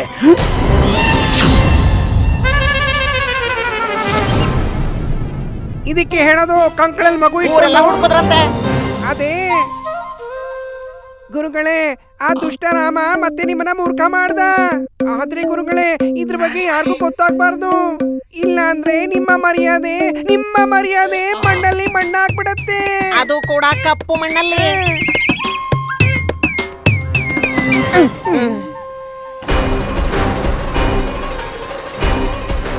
ರಾಮಕೃಷ್ಣ, ಗುರುಗಳೇ, ಆ ರಾಮಕೃಷ್ಣ ನಿಮ್ಮನಲ್ಲೇ ಇಷ್ಟು ದಿವಸ ಇದ್ನಲ್ಲ, ನಿಮ್ಗಿದು ಗೊತ್ತೇ ಆಗ್ಲಿಲ್ವಾ? ಸರ್ವನಾಶ ಆಯ್ತು. ಈಗ ಈ ರಾಮಕೃಷ್ಣನಿಗೆ ಎಲ್ಲಾ ವಿಷಯಗಳು ಗೊತ್ತಾಗೋಯ್ತು ಗುರುದೇವ. ಅವನು ಮಹಾರಾಜರಿಗೆ ಎಲ್ಲ ಹೇಳ್ಬಿಡ್ತಾನೆ. ಎಲ್ಲಾ ಷಡ್ಯಂತ್ರನು ತಿಳ್ಕೊಂಡು ಮಹಾರಾಜ ನನಗೆ ಮೃತ್ಯುದಂಡನೆಯನ್ನ ಕೊಟ್ಬಿಡ್ತಾರೆ. ಮತ್ತೆ ನಾನು ಈ ಜಗತ್ತಿಂದ ಒಂದೇ ಸಲ ಸ್ವಚ್ಛವಾಗ್ಬಿಡ್ತೀನಿ. ಭಯ ಪಡುವಂತ ಅವಶ್ಯಕತೆ ಇಲ್ಲ. ಏನು ಹೇಳೋದಿಲ್ಲ ಪಂಡಿತ ರಾಮಕೃಷ್ಣ, ಏನು ಹೇಳೋದಕ್ಕೂ ಆಗಲ್ಲ. ಏನು ಹೇಳ್ತಾನೆ? ಅವನು ಸ್ವರ್ಗಕ್ಕೆ ಹೋಗಿದ್ದೆ ಅಂತನಾ? ಇಲ್ಲ ಬಚ್ಚಿಟ್ಕೊಂಡಿದ್ದೆ ಅಂತನಾ? ಕಣ್ಣ ಮುಚ್ಚಲ್ಲೇ ಆಡ್ತಿದ್ದೆ ಎಲ್ಲರತ್ರ ಅಂತನಾ?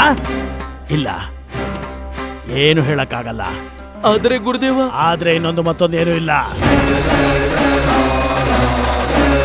ಅವನು ಸಹ ನಮ್ಮ ಷಡ್ಯಂತ್ರದ ಭಾಗಿದಾರ ಆಗಬೇಕಾಗತ್ತೆ. ಅವನು ಸುಳ್ಳು ಹೇಳಬೇಕಾಗತ್ತೆ ಅವನು ಸ್ವರ್ಗಕ್ಕೆ ಹೋಗಿದ್ದೆ ಅಂತ.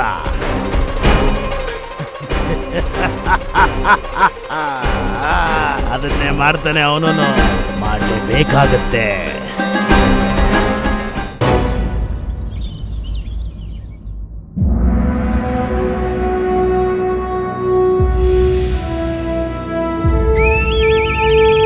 ಮಂತ್ರಿಗಳೇ, ಇಂದು ದರ್ಬಾರಿನಲ್ಲಿ ಯಾವ ವಿಷಯ ಚರ್ಚೆ ಆಗಬೇಕು?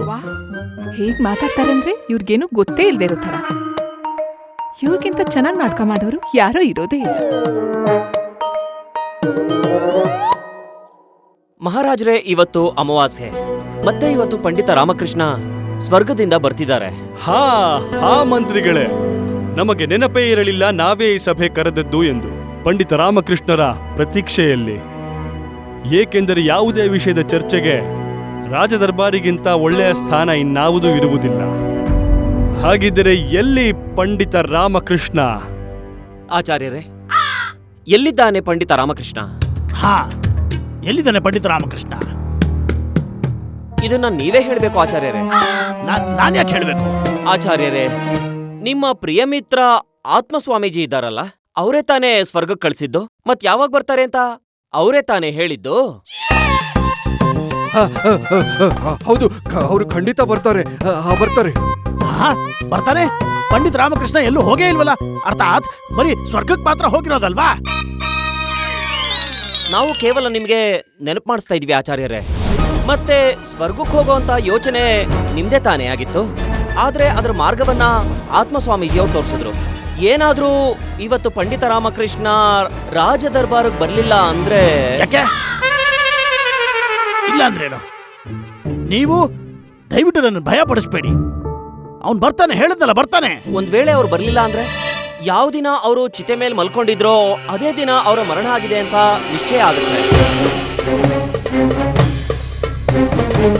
ನಾನು ಹೇಳ್ತಾ ಇದ್ದೀನಲ್ಲ ಪಂಡಿತ ರಾಮಕೃಷ್ಣ ಬರ್ತಾನೆ ಅಂತ. ಯಾವಾಗ ಬರ್ತಾರೆ ಆಚಾರ್ಯರೇ? ಯಾವಾಗ ಬರ್ತಾನೆ? ಬೇಗ, ಆದಷ್ಟು ಬೇಗ ಬರ್ತಾನೆ. ಅದು ಅವನು ಸ್ವರ್ಗದಿಂದ ಬರ್ಬೇಕಲ್ವಾ, ಸ್ವಲ್ಪ ತಡ ಆಗೇ ಆಗುತ್ತೆ. ಅದು ಮಚಿಲಿಪಟ್ಟಣದಿಂದ ವಿಜಯನಗರಕ್ಕೆ ಬರೋದಕ್ಕೆ ಸ್ವಲ್ಪ ಸಮಯ ಹಿಡಿಯುತ್ತೆ. ಅವನು ಸ್ವರ್ಗದಿಂದ ಬರ್ತಿದ್ದಾನೆ. ಹಾಗಾಗಿ ನಾವು ಕಾಯ್ಬೇಕಾಗುತ್ತೆ ಮಹಾರಾಜರೇ. ಗುರುಗಳು ಸರಿಯಾಗಿ ಹೇಳುತ್ತಿದ್ದಾರೆ. ನಾವು ಪಂಡಿತ ರಾಮಕೃಷ್ಣನ ಪ್ರತೀಕ್ಷೆ ಮಾಡಬೇಕು.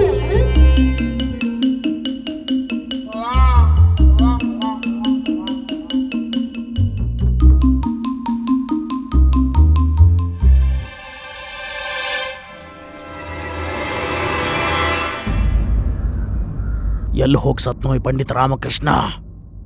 ಗುರುಗಳೇ, ಪ್ರತೀತವಾಗ್ತಿದೆ ಪಂಡಿತ ರಾಮಕೃಷ್ಣ ಇನ್ನೂ ಬರೋದಿಲ್ಲ ಅಂತ. ಬರೋದಿಲ್ಲ ಅಂದ್ರೆ ಅವನು ಹೋಗಿರೋದಾದ್ರೂ ಎಲ್ಲಿಗೆ? ಅಯ್ಯೋ ಗುರುಗಳೇ, ಪಂಡಿತ ರಾಮಕೃಷ್ಣ ನಿಮ್ ತರ ಏನು ಮೂರ್ಖ ಅಲ್ಲ. ಅಂದ್ರೆ ನಾನು ಏನ್ ಹೇಳ್ದೆ ಅಂದ್ರೆ, ಅವನು ನಿಮ್ ತರ ಯೋಚನೆ ಮಾಡೋದಿಲ್ಲ. ಹೇಳೋದನ್ನ ನೇರವಾಗಿ ಹೇಳು. ಗುರುಗಳೇ, ನೀವ್ ಏನ್ ಯೋಚನೆ ಮಾಡ್ತಾ ಇದ್ರಿ ಅಂದ್ರೆ, ಪಂಡಿತ ರಾಮಕೃಷ್ಣ ಬಂದ್ರು ಕೂಡ ಏನ್ ಮಾಡ್ಕೋತಾನೆ ಅಂತ. ಮತ್ತೀಗ ಪಂಡಿತ ರಾಮಕೃಷ್ಣ ನಿರ್ಧಾರ ಮಾಡಿದಾನೆ, ನಾನು ಅಲ್ಲಿಗೆ ಹೋಗ್ಬಾರ್ದು, ನಾನು ಸತ್ತಿರೋ ಹೊಣೆನ ಆ ಗುರುಗಳೇ ಹೊತ್ಕೊಳ್ಳಿ ಅಂತ.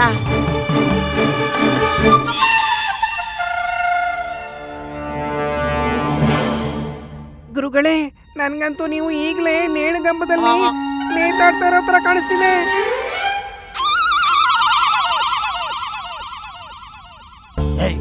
ಸುಮ್ಮನೆ ಗುರುಗಳೇ, ಅದು ಮೂತ್ರ ವಿಸರ್ಜನೆಗೋಸ್ಕರ ನಿಮ್ಮಿಂದ ಅಪ್ಪಣೆ ಕೊಡ್ತೀನಿ. ಅನುಮಾನ ಆಯ್ತು ನಿನ್ನ ಮೇಲೆ ನನಗೆ ಮೊದಲಿಂದ. ಎಲ್ಲೂ ಹೋಗಂಗಿಲ್ಲ ನೀನು. ಏನೇ ಆದ್ರೂ ಎಲ್ಲ ಒಟ್ಟಿಗೆನೇ ಇರಬೇಕು. ಇಲ್ಲೇ ಇರೋ.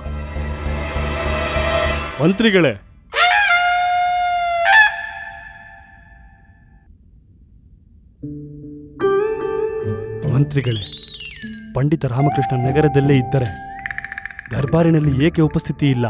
ಏನು ಗೊತ್ತಿಲ್ಲ ಮಹಾರಾಜ್ರೆ. ಏನ್ ವಿಷಯ? ಏನಾದರೂ ಮಾಡಿ ಮಂತ್ರಿವರ್ಯರೇ.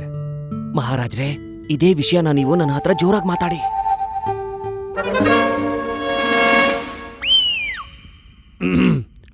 ಮಂತ್ರಿಗಳೇ, ಹೇಳಿ ಹಾಗಿದ್ದರೆ ಏನು ಮಾಡುವುದು ಈ ವಿಷಯದ ಬಗ್ಗೆ? ಗುರುಗಳೇ, ಪಂಡಿತ ರಾಮಕೃಷ್ಣ ಇನ್ನೂ ಸ್ವರ್ಗದಿಂದ ಬಂದಿಲ್ಲ. ಈಗ ಏನ್ ಮಾಡೋದು? ಏನ್ ಮಾಡ್ಬೇಕು? ಅಲ್ಲ, ಈ ಪ್ರಶ್ನೆ ನಮ್ಮನ್ ಕೇಳಿದ್ರೆ? ನಮ್ಮ ನಿರ್ಧಾರ ಏನಾಗಿದೆ ಅಂದ್ರೆ, ಮಂಗ್ಲಿ ಸತ್ತಯ್ಯ ಮತ್ತೆ ಆತ್ಮಸ್ವಾಮಿಯನ್ನ ಕಾರಾಗೃಹಕ್ಕೆ ಹಾಕ್ಬೇಕು ಅನ್ನೋದು. ಮತ್ತೆ ನಮ್ಮನ್ನೇನು ಮಂತ್ರಿಗಳೇ? ಮಹಾರಾಜರ ಆದೇಶ ಹೇಗಿದೆಯೋ ಹಾಗೆ.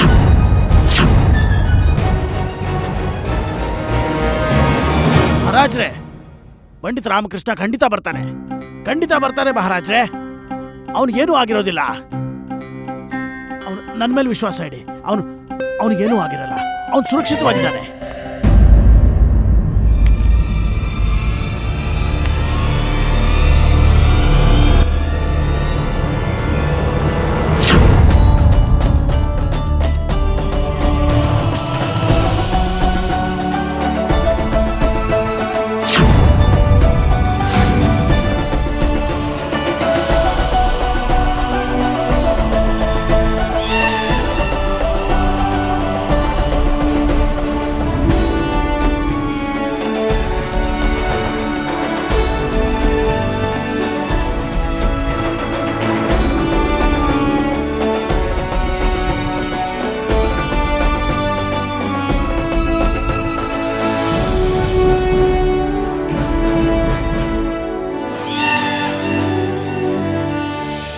ನಿಮ್ಮ ಮುಖದ ಹಾವಭಾವ ನೋಡ್ತಾ ಇದ್ರೆ ನನಗೊಂದ್ ಸ್ವಲ್ಪನೂ ಅರ್ಥ ಆಗ್ತಿಲ್ಲ.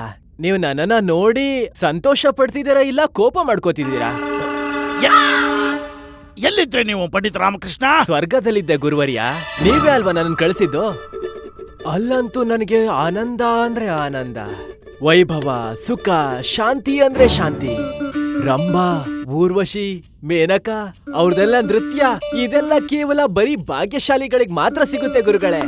ಇದಕ್ಕೆಲ್ಲ ಪುಣ್ಯ ಮಾಡಿರ್ಬೇಕು. ಹಾ ಪಂಡಿತ ರಾಮಕೃಷ್ಣ, ಪ್ರಣಾಮಗಳು ಮಹಾಪ್ರಭು. ಹೇಳಿ, ಸ್ವರ್ಗಲೋಕದಲ್ಲಿ ನಮ್ಮ ಪಿತಾಶ್ರೀಯವರು ಹೇಗಿದ್ದಾರೆ? ಮಹಾಪ್ರಭು, ಸ್ವರ್ಗದಲ್ಲಿ ನಿಮ್ಮ ಪಿತಾಶ್ರೀಯವರು ಕೂಡ ಸಿಕ್ಕಿದ್ರು. ಅವ್ರು ತುಂಬಾ ಸಂತೋಷವಾಗಿದ್ದಾರೆ. ಯಾಕೆ ಅಂತ ಹೇಳಿದ್ರೆ ಅವರ ಪುತ್ರ ಅಂದ್ರೆ ನೀವು ಪೂರ್ತಿ ರಾಜ್ಯವನ್ನ ತುಂಬಾ ಚೆನ್ನಾಗಿ ನೋಡ್ಕೋತಿದ್ದೀರಾ. ಅದನ್ನೆಲ್ಲ ನೋಡಿ ಅವರು ತುಂಬಾ ಸಂತೋಷವಾಗಿದ್ದಾರೆ. ಅವ್ರು ನಿಮಗೋಸ್ಕರ ಸಂಪೂರ್ಣವಾದ ಆಶೀರ್ವಾದ ಮತ್ತೆ ವಿಜಯನಗರದ ನಾಗರಿಕರಿಗೆ ದೀಪಾವಳಿಯ ಶುಭಾಶಯಗಳನ್ನು ತಿಳಿಸಿದ್ದಾರೆ. ಅದ್ಭುತ. ನಮಗೆ ಬಹಳ ಖುಷಿ ಹಾಗೂ ಸಂತೋಷವಿದೆ. ನಮ್ಮ ಪಿತಾಶ್ರೀ ನಿಮ್ಮ ಮೂಲಕ ನಮಗೆ ಪ್ರಶಂಸೆಯನ್ನು ಕಳಿಸಿದ್ದು ಹಾಗೂ ಎಲ್ಲರಿಗೂ ಶುಭಾಶಯಗಳನ್ನು ಕೂಡ.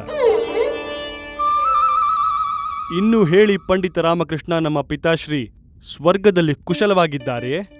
ಅವರಿಗೆ ಯಾವುದೇ ದುಃಖ, ಆಪತ್ತು, ಸಮಸ್ಯೆ ಯಾವುದೂ ಇಲ್ಲವಲ್ಲ? ಹಾ ಮಹಾಪ್ರಭು, ನೀವಂತೂ ಹೇಳಿದ್ ಸರಿ. ಆದರೆ ಏನು ಪಂಡಿತ ರಾಮಕೃಷ್ಣ? ಶೀಘ್ರವಾಗಿ ಹೇಳಿ, ಏನು ಸಮಸ್ಯೆ ಇದೆ ನಮ್ಮ ಪಿತಾಶ್ರೀಗೆ ಸ್ವರ್ಗದಲ್ಲಿ? ಮಹಾಪ್ರಭು, ಒಂದೇ ಅಲ್ಲ ಎರಡೆರಡು ಸಮಸ್ಯೆ ಇದೆ. ನೋಡಿ ಮಹಾಪ್ರಭು, ಒಂದ್ ಸಮಸ್ಯೆ ನನ್ ಮುಖದಲ್ಲೇ ಇದೆ. ದೊಡ್ಡದಾಗಿರೋ ಕೂದ್ಲು, ಗಡ್ಡ, ಮೀಸೆ. ಸ್ವರ್ಗದಲ್ಲಿ ಆ ಕ್ಷೌರಿಕನೂ ಇಲ್ಲ. ನಿಮ್ಮ ಪಿತಾಶ್ರೀ ಅವರ ದಾಡಿ ಎಷ್ಟು ಬೆಳೆದಿದೆ ಅಂದ್ರೆ ಸ್ವರ್ಗದಿಂದ ಭೂಮಿಗೆ ತಾಗ್ತಾ ಇದೆ. ಮತ್ತೆ ಕೂದ್ಲಂತೂ ಮಹಾಪ್ರಭು, ಅವರ ಕೂದ್ಲು ಎಷ್ಟು ಉದ್ದ ಬೆಳೆದಿದೆ ಅಂದ್ರೆ ಸ್ವರ್ಗದಲ್ಲಿ ಜಾಗನೇ ಇಲ್ಲ. ಅದಕ್ಕೆ ನಿಮ್ಮ ಪಿತಾಶ್ರೀ ಅವರು ನನ್ನನ್ನ ಸ್ವರ್ಗಕ್ಕೆ ಬರೋದಕ್ಕೆ ಹೇಳಿದ್ದು. ಯಾಕೆ ಅಂದ್ರೆ ನನ್ನ ಮಾಧ್ಯಮದಿಂದ ನಿಮಗೆ ಸಂದೇಶನ ಕಳಿಸೋದಕ್ಕೆ. ಏನು ಸಂದೇಶವು? ಕೇವಲ ಸಂದೇಶ ಮಾತ್ರ ಅಲ್ಲ ಮಹಾಪ್ರಭು, ಅವರ ಆದೇಶ ಕೂಡ ಮಾಡಿದ್ದಾರೆ. ವಿಜಯನಗರದ ರಾಜಕೇಶ ಕರ್ತವ್ಯ ಮಾಡೋ ಮಂಗ್ಲಿ ಸತಯ್ಯ ಶೀಘ್ರವಾಗಿ ಸ್ವರ್ಗಕ್ಕೆ ಕಳಿಸ್ಕೊಡು ನನ್ನ ಸೇವೆ ಮಾಡೋದಕ್ಕೆ ಅಂತ. ಯಾಕೆ ಅಂದ್ರೆ ಅವರ ದಾಡಿ, ಕೂದ್ಲು ಮತ್ತೆ ಮೀಸೆಯನ್ನ ಕತ್ತರಿಸೋದಕ್ಕೆ, ಸರಿ ಮಾಡೋದಕ್ಕೆ.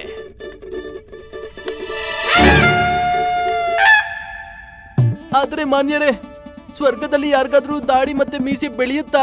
ಖಂಡಿತವಾಗ್ಲೂ ಬೆಳೆಯುತ್ತೆ. ಇಲ್ಲಿ ನೋಡಿ, ನಂದು ಬೆಳೆದಿದೆ ಅಲ್ವಾ. ನಾನು ಸ್ವರ್ಗದಿಂದನೇ ಬಂದಿರೋದು. ಏನೋ ಸರಿ ಪಂಡಿತ ರಾಮಕೃಷ್ಣ, ಹಾಗೂ ಎರಡನೇ ಸಮಸ್ಯೆ ಏನು? ಮಹಾಪ್ರಭು, ನಿಮ್ಮ ಪಿತಾಶ್ರೀಯವರ ಎರಡನೇ ಸಮಸ್ಯೆ ಏನು ಅಂದ್ರೆ ಅವರು ಸ್ವರ್ಗಲೋಕದ ನಂತರ ಬೇರೆ ಲೋಕಕ್ಕೆ ಹೋಗೋದಕ್ಕೆ ಬಯಸ್ತಾ ಇದ್ದಾರೆ. ಅಂತಂದ್ರೆ ಬ್ರಹ್ಮಲೋಕ, ವೈಕುಂಠ ಲೋಕ, ಕೈಲಾಸ. ಆದರೆ ಇದರಲ್ಲಿ ನಾವು ಏನು ಸಹಾಯ ಮಾಡಬಹುದು ಅವರಿಗೆ? ಅವರು ಸ್ವರ್ಗದಲ್ಲಿದ್ದಾರೆ. ಇಲ್ಲ ಮಹಾಪ್ರಭು, ನೀವು ಅವ್ರಿಗೆ ಏನು ಸಹಾಯ ಮಾಡೋಕ್ಕಾಗಲ್ಲ. ಅಂದರೆ ಇವ್ರು ಮಾಡಬಹುದು, ಖಂಡಿತವಾಗ್ಲೂ ಮಾಡಬಹುದು. ಆತ್ಮ ಸ್ವಾಮಿ, ಆದರೆ ಇವರು ಏನು ಸಹಾಯ ಮಾಡಬಹುದು? ಅದೇ ತರ ನನ್ನ ಸ್ವರ್ಗ ಕಳಿಸ್ದಾಗೆ. ಮಹಾಪ್ರಭು, ನಿಮ್ಮ ಪಿತಾಶ್ರೀ ಅವರಿಗೆ ಕುಶಲ ತಾಂತ್ರಿಕನ ಅವಶ್ಯಕತೆ ಇದೆ. ಯಾಕೆ ಅಂದ್ರೆ ಅವರಿಗೆ ಬೇರೆ ಲೋಕಕ್ಕೆ ಹೋಗೋದಕ್ಕೆ ಇವರು ಸಹಾಯ ಮಾಡಬೇಕಾಗಿದೆ. ನನಗನ್ನಿಸ್ತಾ ಇದೆ ಈ ಆತ್ಮಸ್ವಾಮಿ ಈ ಕೆಲಸ ಮಾಡೋದಕ್ಕೆ ಖಂಡಿತವಾಗ್ಲೂ ಉಪಯೋಗ ಆಗೋ ವ್ಯಕ್ತಿ. ಅವರು ಯಾರನ್ನಾದ್ರೂ ಎಲ್ಲಿಗಾದ್ರೂ ಹೇಗ್ ಬೇಕಾದ್ರೂ ಕಳಿಸ್ಬಿಡ್ತಾರೆ. ಹೇಗೆ? ಆದ್ರೆ ಮಹಾರಾಜರೇ, ಯಾವುದೇ ವ್ಯಕ್ತಿಯು ಈ ತರ ಲೋಕ ಪರಲೋಕ ಪ್ರಯಾಣಿಸೋದು ಸಂಭವವೆಲ್ಲ ಮಹಾರಾಜರೇ. ಇದು ಅಸಂಭವ. ಅದೇಗೆ ಅಸಂಭವ ಆಗುತ್ತೆ? ನೀವೇ ನನ್ನನ್ನ ಸ್ವರ್ಗ ಯಾತ್ರೆ ಮಾಡೋ ಕಳಿಸಿದ್ರಿ ಅಲ್ವಾ? ಏನು ಕಳಿಸಿದ್ರಿ ಅಲ್ವಾ ಮಹಾರಾಜರೇ, ನನ್ನಿಂದ ತಪ್ಪಾಗಿದೆ. ಇದೆಲ್ಲ ಅಸತ್ಯವು. ನನ್ನ ಕ್ಷಮಿಸ್ಬಿಡಿ ಮಹಾರಾಜ. ನನಗೆ ಚಿತೆ ಮೇಲೆ ಮಲ್ಗೋದಕ್ಕೆ ಇಷ್ಟ ಇಲ್ಲ. ನನಗೆ ಸಾಯೋದಕ್ಕೆ ಇಷ್ಟ ಇಲ್ಲ ಮಹಾರಾಜ. ಮತ್ತೆ ಈ ರೀತಿಯ ಸುಳ್ಳಿನ ಭವಿಷ್ಯ ಮುಂದೆ ಯಾವತ್ತೂ ಹೇಳೋದಿಲ್ಲ ಮಹಾರಾಜ. ಕ್ಷಮಿಸ್ಬಿಡಿ ಮಹಾರಾಜ. ಮಹಾರಾಜರೇ, ಇದೆಲ್ಲ ದುರಾಸೆಯಿಂದ ನಾನು ಷಡ್ಯಂತ್ರ ಮಾಡಿದ್ದು. ನನ್ನನ್ನ ಕ್ಷಮಿಸ್ಬಿಡಿ ಮಹಾರಾಜರೇ. ಆದರೆ ನೀವೇ ಪಂಡಿತ ರಾಮಕೃಷ್ಣನನ್ನು ಸ್ವರ್ಗಕ್ಕೆ ಕಳಿಸಿದ್ದು. ಮಹಾರಾಜರೇ, ನಾನು ಅವ್ರನ್ನ ಎಲ್ಲೂ ಕಳಿಸ್ಲಿಲ್ಲ ಮಹಾರಾಜರೇ. ನಾನು ಪಂಡಿತ ರಾಮಕೃಷ್ಣನನ್ನು ಎಲ್ಲೂ ಕಳಿಸ್ಲಿಲ್ಲ. ನನ್ನನ್ನು ಕ್ಷಮಿಸ್ಬಿಡಿ. ಗುರುಗಳೇ, ಪರಿಸ್ಥಿತಿ ಹೇಗ್ ಕಾಣಿಸ್ತಿದೆ ಅಂದ್ರೆ ನಿಮ್ಮ ಅಂತ್ಯ ಸಮಯ ಬಂದ್ಬಿಡ್ತು ಅಂತ ತಪ್ಪಿಸ್ಕೊಳ್ಳೋದು ಅಸಂಭವ. ಪಂಡಿತ ರಾಮಕೃಷ್ಣ, ಇವರೇನು ಹೇಳುತ್ತಿದ್ದಾರೆ? ಹೌದು ಮಹಾಪ್ರಭು, ಇವ್ರು ಹೇಳಿದ್ದು ಸತ್ಯ. ನಾನು ಸ್ವರ್ಗಕ್ಕೆ ಹೋಗಿರ್ಲಿಲ್ಲ, ಇಲ್ಲೇ ಇದ್ದೆ ವಿಜಯನಗರದಲ್ಲಿ.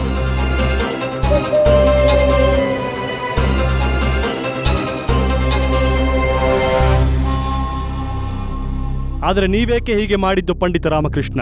ಮಹಾಪ್ರಭು, ಈ ಪ್ರಶ್ನೆ ನನ್ನ ಹತ್ರ ಅಲ್ಲ, ಈ ಕುತಂತ್ರಿಗಳ ಹತ್ರ ಕೇಳಿ.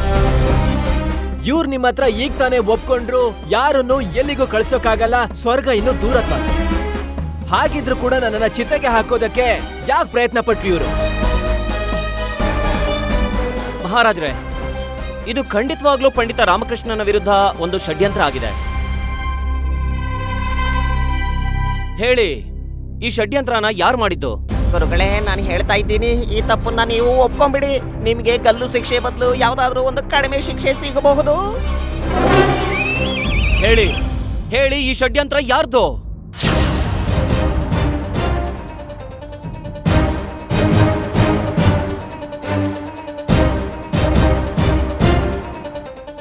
ಮಹಾರಾಜರೇ, ಅದು ಗುರುಗಳೇ, ನಮಗೆ ತಿಳಿದಿದೆ ಈ ಷಡ್ಯಂತ್ರ ಯಾರದ್ದೆಂದು.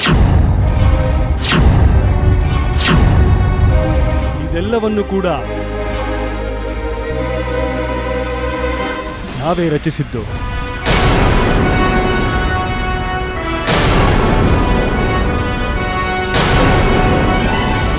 ನಮಗೆ ಗೊತ್ತಿತ್ತು ಮಾಂತ್ರಿಕ ಪಂಡಿತ ರಾಮಕೃಷ್ಣನನ್ನು ಸ್ವರ್ಗಕ್ಕೆ ಕಳಿಸಿದ್ದು ಕೇವಲ ಒಂದು ಸುಳ್ಳು ಎಂದು.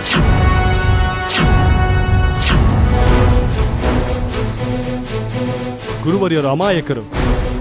ನಮ್ಮ ಸ್ವರ್ಗೀಯ ಪಿತಾಶ್ರೀಯವರ ವಿಷಯ ಬರುತ್ತಿದ್ದಂತೆಯೇ ಅವರು ಭಾವುಕರಾದರು ಹಾಗೂ ಈ ಮೂಢನಂಬಿಕೆಗಳನ್ನು ನಂಬಲಾರಂಭಿಸಿದರು. ಸರಿಯಾಗಿ ಹೇಳಿದ್ರಿ ಮಹಾರಾಜ, ಸರಿಯಾಗಿ ಹೇಳಿದ್ರಿ. ನಮಗೆ ಗೊತ್ತು ಗುರುವರಿಯರೇ, ಈ ನಾಟಕ ಶುರುವಾಗುತ್ತಿದ್ದಂತೆಯೇ ನಾವು ಇದನ್ನು ಮುಗಿಸಲೂಬಹುದಿತ್ತು.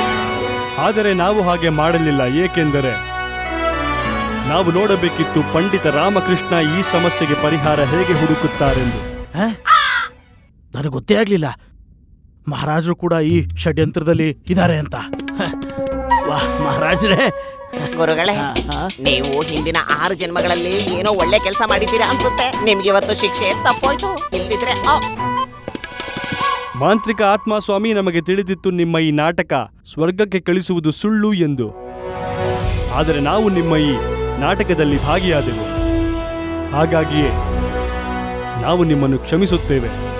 ಆದರೆ ನೆನಪಿರಲಿ, ಮತ್ತೆ ಈ ರೀತಿ ಮಾಡಿದರೆ ಮೃತ್ಯುದಂಡನೆ ಖಚಿತ. ಮಹಾರಾಜರೇ, ಮತ್ತೆ ಈ ತರ ತಪ್ಪು ಯಾವತ್ತೂ ಆಗೋದಿಲ್ಲ ಮಹಾರಾಜರೇ, ಯಾವತ್ತೂ ಆಗೋದಿಲ್ಲ. ನನ್ನನ್ನು ಕ್ಷಮಿಸ್ಬಿಡಿ ಮಹಾರಾಜ. ನನಗೆ ಚಿತೆ ಮೇಲೆ ಮಲ್ಗೋದಕ್ಕೆ ಇಷ್ಟ ಇಲ್ಲ. ನಾನು ಸಾಯೋದಕ್ಕೆ ಇಷ್ಟಪಡಲ್ಲ ಮಹಾರಾಜ. ಕ್ಷಮಿಸ್ಬಿಡಿ ಮಹಾರಾಜ, ಕ್ಷಮಿಸ್ಬಿಡಿ. ಮಂಗಳಿ ಸತ್ತಯ್ಯ, ನೀವು ಕ್ಷಮೆ ಕೇಳುವ ಅವಶ್ಯಕತೆ ಇಲ್ಲ. ಆದರೆ ಗಮನವಿರಲಿ, ನಿಮ್ಮ ಸ್ವಪ್ನಗಳು ನಿಮ್ಮ ಸೀಮಿತದಲ್ಲೇ ಇರಲಿ. ಬೇರೆಯವರೊಂದಿಗೆ ಅದರ ಬಗ್ಗೆ ಮಾತನಾಡುವ ಅವಶ್ಯಕತೆ ಇಲ್ಲ. ಸರಿ ಮಹಾರಾಜ, ಅವಶ್ಯವಾಗಿ. ಹಾಗೂ ನಾವು ಪಂಡಿತ ರಾಮಕೃಷ್ಣರೊಂದಿಗೆ ಸಮ್ಮತಿಸುತ್ತೇವೆ. ಸ್ವಪ್ನಗಳು ಕೇವಲ ಸ್ವಪ್ನವಷ್ಟೇ. ಅವುಗಳನ್ನು ವಿಶ್ವಾಸ ಮಾಡುವ ಅವಶ್ಯಕತೆ ಇಲ್ಲ.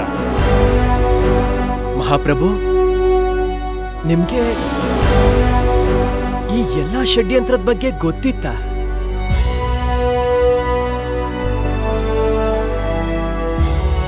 ಹೌದು ಪಂಡಿತ ರಾಮಕೃಷ್ಣ. ನಾನು ನಿಮಗೊಂದು ವಿಷಯ ಹೇಳಬೇಕು ಮಹಾಪ್ರಭು. ನೀವು ನಮ್ಮ ವಿಶೇಷ ಕೋಣೆಗೆ ಬನ್ನಿ. ರಾಜದರ್ಬಾರಿನಲ್ಲಿ ಈ ವಿಷಯ ಪ್ರಸ್ತಾಪ ಮಾಡುವ ಅವಶ್ಯಕತೆ ಇಲ್ಲ. ಮಹಾಪ್ರಭು, ನಿಮ್ಗೆಲ್ಲ ಗೊತ್ತಿದ್ರು ಕೂಡ ನೀವು ನನಗೆ ಚಿತೆಗೆ ಹೋಗೋದಕ್ ಬಿಟ್ರಾ? ಪಂಡಿತ ರಾಮಕೃಷ್ಣ, ನಾವು ನಿಮ್ಮ ಪರೀಕ್ಷೆ ಮಾಡಬೇಕಿತ್ತು. ಪರೀಕ್ಷೆ? ನೀವು ನನಗೆ ಪರೀಕ್ಷೆ ಮಾಡೋದಕ್ಕೆ ಇದನ್ನೆಲ್ಲ ಮಾಡಿದ್ರಾ?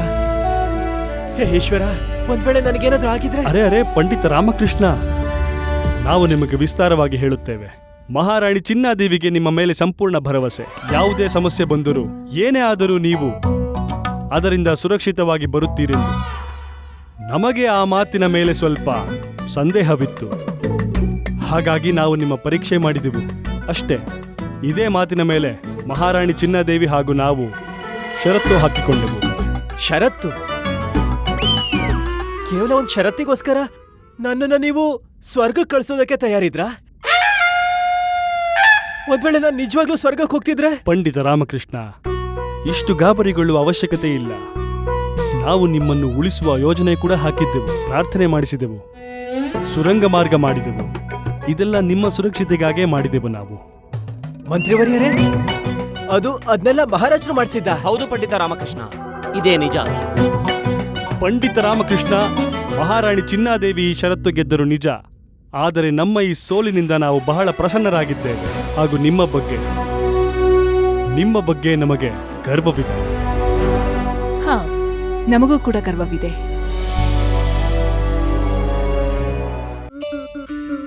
ಧನ್ಯವಾದ ಮಹಾಪ್ರಭು. ನನಗೂ ಸಂತೋಷ ಆಯ್ತು ಮಹಾಪ್ರಭು.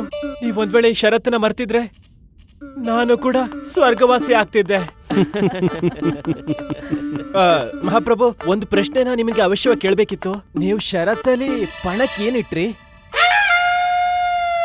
ಪಣಕ್ಕ?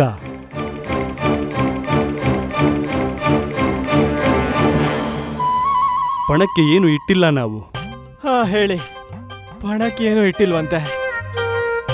ಅಂತಂದ್ರೆ ನೀವಿಬ್ರು ಏನು ಕಾರಣಗಳೇ ಇಲ್ದೆ ಷರತ್ತನ್ನ ಹಾಕೊಂಡು ನನ್ನನ್ನ ಸ್ವರ್ಗಕ್ಕೆ ಕಳಿಸೋ ಕಾರ್ಯಕ್ರಮನ ಹಾಕೊಂಡಿದ್ರಾ?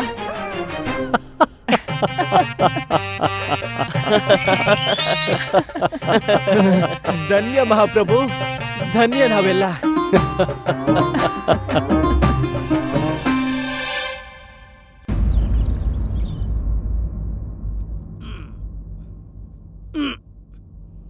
ಅಯ್ಯೋ ಸಾಕು.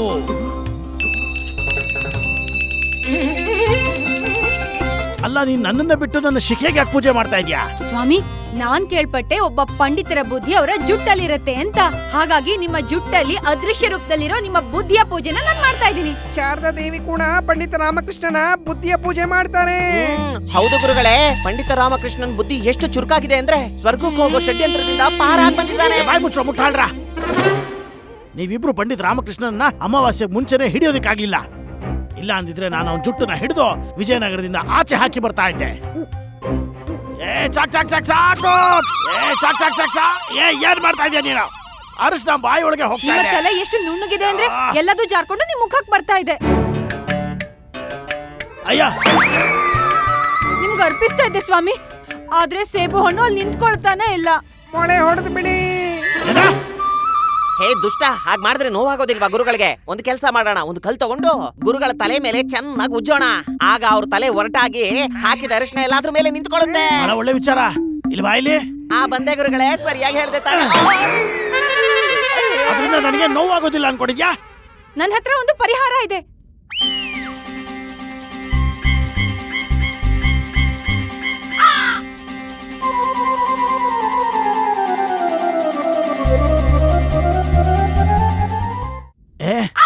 ಇದೇನ್ ಮಾಡ್ದೆ ನೀನು?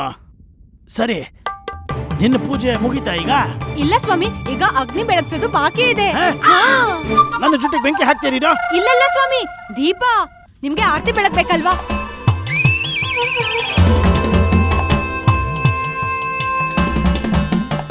ಇಲ್ಲ ಗುರುಮಾತೆ, ಸ್ವಲ್ಪ ಸಮೀಪ ಬನ್ನಿ. ನೀವು ಮರೀತಿದ್ದೀರಾ, ನೀವು ಗುರುಗಳಿಗಲ್ಲ ಅವ್ರ ಜುಟ್ಟಿಗೆ ಪೂಜೆ ಮಾಡ್ತಿದ್ದೀರಾ. ಸಾಕು. ಬಹಳ ಆಯ್ತು. ಒಂದ್ ಕೆಲಸ ಮಾಡಿ, ಈ ಹಣ್ಣಿನ ಉದ್ಯಾನವನನ ನನ್ನ ತಲೆ ಮೇಲಿಂದ ಕೆಳಗಿಳಿಸ್ರು. ಇಲ್ಲ ಸ್ವಾಮಿ, ನೀವು ಸೂರ್ಯಾಸ್ತದವರೆಗೂ ಇದೇ ತರ ಇರ್ಬೇಕು. ಏನ? ಹೌದು. ಅಲ್ಲ, ನಾವು ದರ್ಬಾರಿಗೆ ಈ ಅವಸ್ಥೆಯಲ್ಲಿ ಹೇಗೆ ಹೋಗೋದು? ಸ್ವಾಮಿ, ಒಂದ್ ವೇಳೆ ನೀವು ತೆಗೆದು ಬಿಟ್ರೆ ಅನರ್ಥ ಆಗ್ಬಿಡತ್ತೆ. ಆಮೇಲೆ ನೀವು 1 ವರ್ಷ ಇದೇ ತರ ಇರ್ಬೇಕಾಗತ್ತೆ. 1 ವರ್ಷದ ಹೌದು ಸ್ವಾಮಿ. ವರ್ಣಮಾಲ, ನಾನೇನಾದ್ರೂ ಈ ಅವಸ್ಥೆಯಲ್ಲಿ ದರ್ಬಾರಿಗೆ ಹೋದ್ರೆ ನನ್ನ ಅಪಹಾಸ್ಯ ಮಾಡ್ತಾರಲ್ಲ. ಗುರುಗಳೇ, ತಲೆ ಮೇಲೆ ಒಂದು ಪೇಟ ಹಾಕೋಬಿಡಿ, ಆಗ ಯಾರ ದೃಷ್ಟಿನೂ ನಿಮ್ ತಲೆ ಮೇಲೆ ಬೀಳೋದಿಲ್ಲ. ಅವ್ರು ಹೇಳಿದ್ದು ಸರಿಯಾಗಿದೆ ಸ್ವಾಮಿ.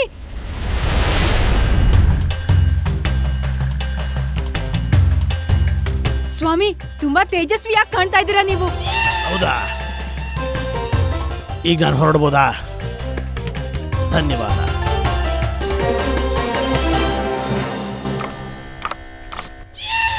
ಅನುಮತಿ ಇಲ್ಲದೆ ಯಾರು ಒಳಗಡೆ ಹೋಗೋ ಆಗಿಲ್ಲ.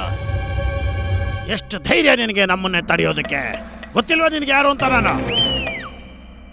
ಕ್ಷಮಿಸಿ ಗುರುಗಳೇ, ನೀವು ತಲೆ ಮೇಲೆ ಪೇಟ ಹಾಕೊಂಡಿದ್ರಿಂದ ನಿಮ್ಮನ್ನ ಕಂಡುಹಿಡಿಯೋದಿಕ್ಕಾಗ್ಲಿಲ್ಲ. ಇಲ್ಲಿನ ಸುರಕ್ಷತೆ ಮೇಲೆ ಗಮನ ಕೊಡೋ, ನನ್ನ ಪೇಟದ ಮೇಲಲ್ಲ. ಪ್ರಣಾಮಗಳು ಆಚಾರ್ಯರೇ. ಅದ್ಭುತ ಇದು. ನೀವು ತಲೆಗೆ ಪೇಟ ಯಾಕೆ ಹಾಕೋ ಬಂದಿದ್ದೀರಾ? ಪೇಟದ ಹಾ, ಹೊರಗಡೆ ಬಹಳ ಬಿಸಿಲಿದೆಯಲ್ಲ, ಆ ಸೂರ್ಯದೇವ ತನ್ನ ಪ್ರಕಾಶವನ್ನ ಬೀರ್ತಾ ಇದ್ದಾನೆ ಇವತ್ತು. ಹಾ, ಅದಂತೂ ನಿಜ. ಆದ್ರೆ ರಾಜ ದರ್ಬಾರ್ನಲ್ಲಿ ಆತರ ಏನು ಇಲ್ವಲ್ಲ? ಇದು ನನ್ನ ತಲೆ, ನನ್ನ ಪೇಟ. ನಾನು ಏನ್ ಬೇಕಾದ್ರೂ ಮಾಡ್ತೀನಿ. ನನಗ್ ಗೊತ್ತಿದೆ, ನಿನಗೆ ಅರ್ಥ ಮಾಡಿಸೋತ ಅಗತ್ಯ ನನಗಿಲ್ಲ. ಸರಿ, ನಿಮ್ಮ ಆಜ್ಞೆ. ಪೇಟ ಯಾಕೆ?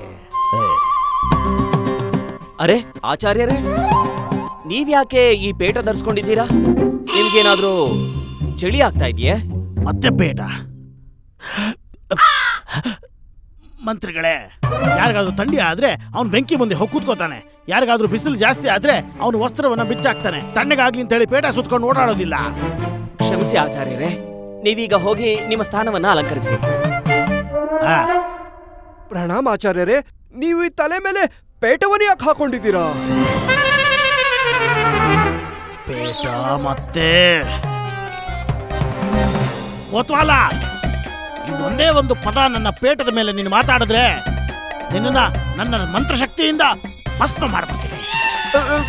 ಕ್ಷಮೆ ಆಚಾರ್ಯರೇ, ಕ್ಷಮೆ. ಈ ಪೇಟ ಕಟ್ಕೊಂಡ್ ಬಂದಿರೋದು ಜೀವನ ಜಂಜಾಟ ಆಗೋಗಿದೆ. ಯಾರು ನೋಡಿದ್ರು ನನ್ನ ಪೇಟದ ಬಗ್ಗೆನೇ ಮಾತಾಡ್ತಾ ಇದ್ದಾರೆ. ಇನ್ ಯಾರಾದ್ರೂ ನನ್ನ ಪೇಟದ ಮೇಲೆ ಒಂದೇ ಒಂದು ಮಾತಾಡಿದ್ರೆ ನೋಡ್ತಾ ಇರ್ತು, ನಾನಂತೂ ನಾನು ಎದ್ದ ಹಾಗೆ ಬಾರಿಸ್ಬಿಡ್ತೀನಿ. ಸಮ್ರಾಟರ ಸಮ್ರಾಟ, ನರೇಶರ ನರೇಶ, ಮಹಾಬಲಿ ಬಾಹುಬಲಿ, ಮಹಾರಾಜ ಕೃಷ್ಣದೇವರಾಯರಿಗೆ ಜೈ! ಮಹಾರಾಜ ಕೃಷ್ಣದೇವರಾಯರಿಗೆ ಜೈ! ಮಹಾರಾಜ ಕೃಷ್ಣದೇವರಾಯರಿಗೆ ಜೈ!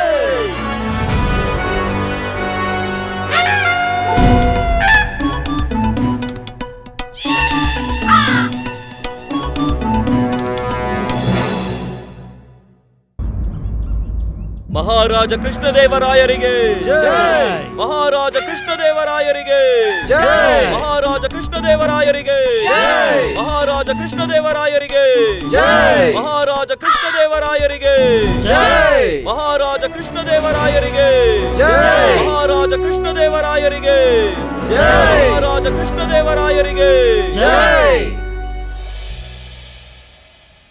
ಹಾ ಮಹಾಮಂತ್ರಿಗಳೇ, ಇಂದು ರಾಜ ದರ್ಬಾರಿನಲ್ಲಿ ಏನು ವಿಷಯ ಚರ್ಚೆಯಾಗಬೇಕಿದೆ? ಮಹಾರಾಜ್ರೆ, ಇವತ್ತು ರಾಜ ದರ್ಬಾರಿಗೆ ಒಂದು ವಿಚಿತ್ರವಾದ ಪ್ರಕರಣ ಬಂದಿದೆ. ಈ ಪ್ರಕರಣಕ್ಕೆ ಪರಿಹಾರವನ್ನ ಕೇವಲ ತಾವು ಮಾತ್ರ ನೀಡೋದಿಕ್ ಸಾಧ್ಯ. ಇಡೀ ಬ್ರಹ್ಮಾಂಡದ ವಿಚಿತ್ರ ಪ್ರಕರಣಗಳು ನಮ್ಮ ರಾಜ ದರ್ಬಾರಿನಲ್ಲೇ ಚರ್ಚೆಯಾಗುತ್ತದೆ.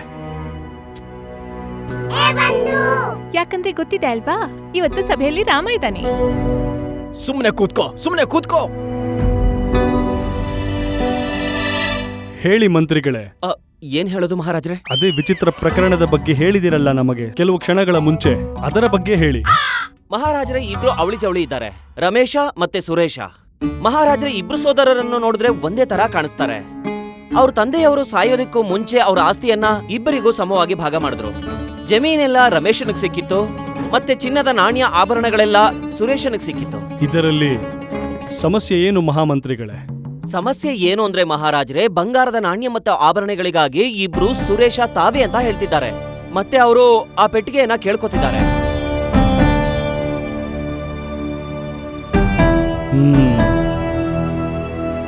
ಅವರ ಪರಿವಾರದೊಂದಿಗೆ ಮಾತನಾಡಿ ಸ್ಪಷ್ಟ ಮಾಡಿಕೊಳ್ಳಿ, ಇದರಲ್ಲಿ ಸಮಸ್ಯೆ ಏನಿದೆ? ಕಷ್ಟಕರವಾದ ವಿಷಯ ಏನು ಅಂದ್ರೆ ಅವ್ರ ಕುಟುಂಬದವರು ಕೂಡ ಅವರಿಬ್ಬರನ್ನ ಗುರುತಿಸೋದ್ರಲ್ಲಿ ಅಸಮರ್ಥರಾಗಿದ್ದಾರೆ. ಮಂತ್ರಿಗಳೇ, ಆ ಇಬ್ಬರು ಸೋದರರನ್ನು ರಾಜ ದರ್ಬಾರಿಗೆ ಪ್ರಸ್ತುತಪಡಿಸಿ.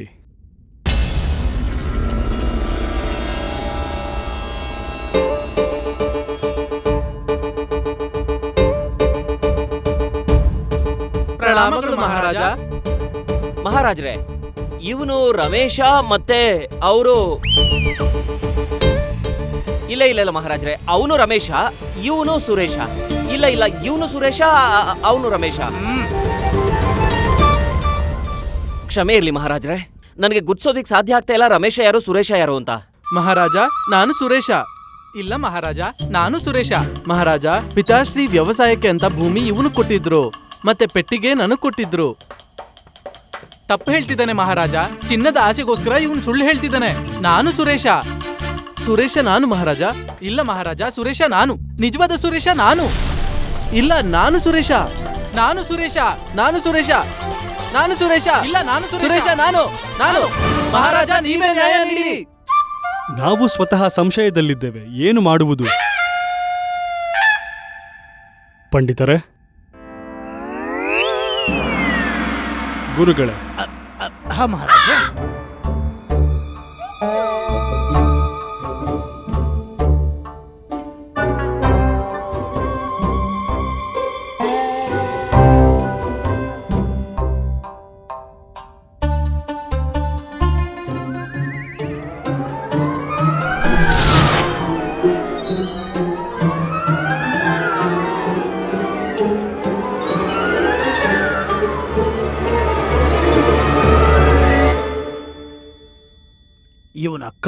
ಇವನ ಕಣ್ಣಿಗೆ ಖಂಡಿತ ಒಂದಾಗತ್ತೆ.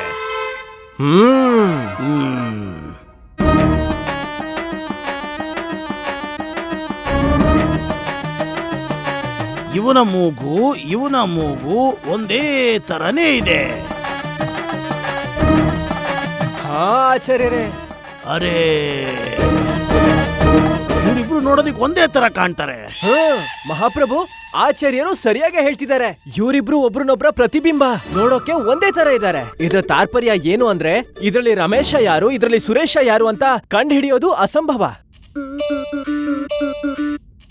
ಈ ಸಮಸ್ಯೆಗೆ ಪರಿಹಾರ ನನ್ನ ಹತ್ರ ಇದೆ. ಏನು ಪರಿಹಾರ ಗುರುಗಳೇ?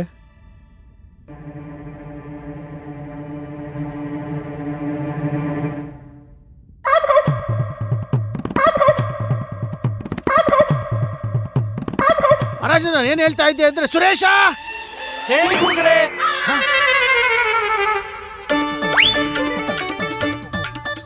ಅರೆ, ಇಬ್ರು ಯಾಕೋ ತಿರುಗಿದ್ರಿ? ಒಬ್ರು ತಿರುಗ್ಬೇಕಲ್ವಾ? ಸುರೇಶ ಯಾರು? ಅವರು ನಾನೇ ಸುರೇಶ ಆಚಾರ್ಯರೇ. ತುಂಬಾ ಬುದ್ಧಿವಂತರು ಇವರಿಬ್ರು. ಮಹಾರಾಜ್ರೆ, ನನಗೆ ಮೊದ್ಲಿಂದಾನೇ ಗೊತ್ತಿತ್ತು ಇವರಿಬ್ರು ಒಟ್ಟಿಗೆನೆ ತಿರುಗ್ತಾರೆ ಅಂತ ಹೇಳಿ. ಇದು ಘನಘೋರ ಸಮಸ್ಯೆ ಮಹಾರಾಜ್ರೆ. ಗುರುಗಳೇ, ಸಮಸ್ಯೆ ಘನಘೋರವಾದದ್ದು ಒಂದು ಸಾಬೀತಾಗಿದೆ. ಇದಕ್ಕೆ ಪರಿಹಾರ ಹುಡುಕಬೇಕು ನಾವು. ಚಿಂತೆ ಮಾಡಬೇಡಿ ಮಹಾರಾಜ್ರೆ, ಈ ಸಮಸ್ಯೆಗೂ ಪರಿಹಾರ ನಮ್ಮ ಹತ್ರ ಇದೆ. ಹೇಳಿ, ಏನು ಪರಿಹಾರವೆಂದು? ಮಹಾರಾಜ, ನನ್ನ ಹತ್ರ ಒಂದು ಅಭಿಮಂತ್ರಿತ ಮುದ್ರೆ ಇದೆ.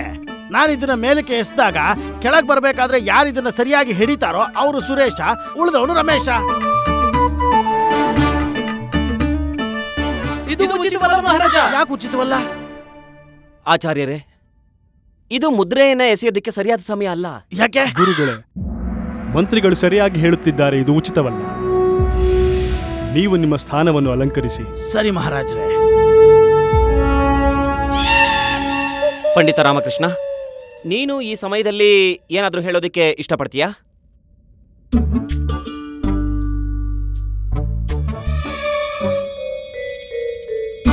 ಮಹಾಪ್ರಭು, ಅಗ್ನಿ ಉರಿಸ್ಬೇಕು.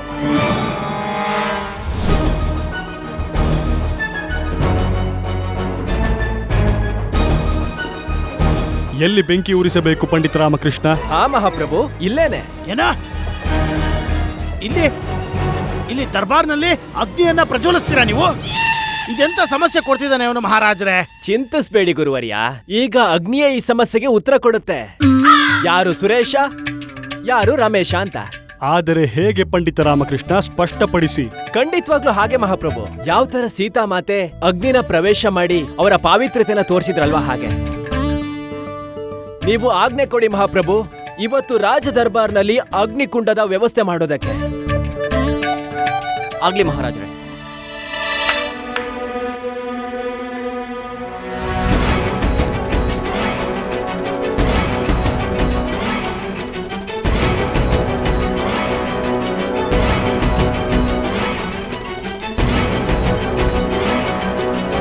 ನೀವಿಬ್ರು ಅಗ್ನಿ ಪರೀಕ್ಷೆಗೆ ತಯಾರಾಗಿ. ನೀವಿಬ್ರು ಒಬ್ರೊಬ್ರಾಗಿ ನಿಮ್ಮ ಕೈಯನ್ನ ಈ ಅಗ್ನಿಲಿಡ್ಬೇಕು. ಈಗ ಅಗ್ನಿದೇವ ಈಗ ಈ ವಿಷಯ ಹೇಳ್ತಾರೆ, ಯಾರು ಸುರೇಶ ಅಂತ. ನೆನ್ಪಿಡ್ಕೊಳ್ಳಿ, ಯಾರು ಸುರೇಶ್ ಆಗಿರ್ತಾನೋ ಅವನ ಕೈ ಅಗ್ನಿಯಲ್ಲಿ ಸುಡೋದಿಲ್ಲ. ನೀನ್ ಏನ್ ಹೇಳ್ತಾ ಇದೆಯೋ ಅದು ಅಸಾಧ್ಯ ರಾಮಕೃಷ್ಣ. ಮಹಾರಾಜ, ಇದು ಉಚಿತವಲ್ಲ. ಖಂಡಿತವಾಗ್ಲೂ ಸರಿ ಇದೆ ಮಹಾಪ್ರಭು, ನಂಬಿಕೆ ಇಡಿ. ಯಾರು ಸತ್ಯ ಹೇಳ್ತಿದಾರೋ ಅವರಿಗೆ ಏನೂ ಆಗೋದಿಲ್ಲ. ಇದಕ್ಕೆ ಸಾಕ್ಷಿಯೇ ಇದೆ. ಮಾತೆ ಸೀತಾ ಮಾತೆ ಅಗ್ನಿ ಪ್ರವೇಶ ಮಾಡಿ ತನ್ನ ಪಾವಿತ್ರ್ಯತೆಯನ್ನ ತೋರಿಸಿ. ನೀವು ಹೇಳುತ್ತಿರುವುದು ಸತ್ಯವೇ ಪಂಡಿತ ರಾಮಕೃಷ್ಣ. ಮತ್ತೆ ನೀವಿಬ್ರು ಕೂಡ ಭರವಸೆ ಇಡಿ. ಯಾಕೆ ಅಂದ್ರೆ ಅಗ್ನಿದೇವ ಯಾವತ್ತೂ ಸತ್ಯ ಹೇಳೋರ್ಗೆ ಅನ್ಯಾಯ ಆಗೋದಕ್ಕೆ ಬಿಡೋದಿಲ್ಲ. ಈಗ ನಿಮ್ಮ ಕೈಗಳನ್ನ ಈ ಅಗ್ನಿಕುಂಡದಲ್ಲಿಡಿ.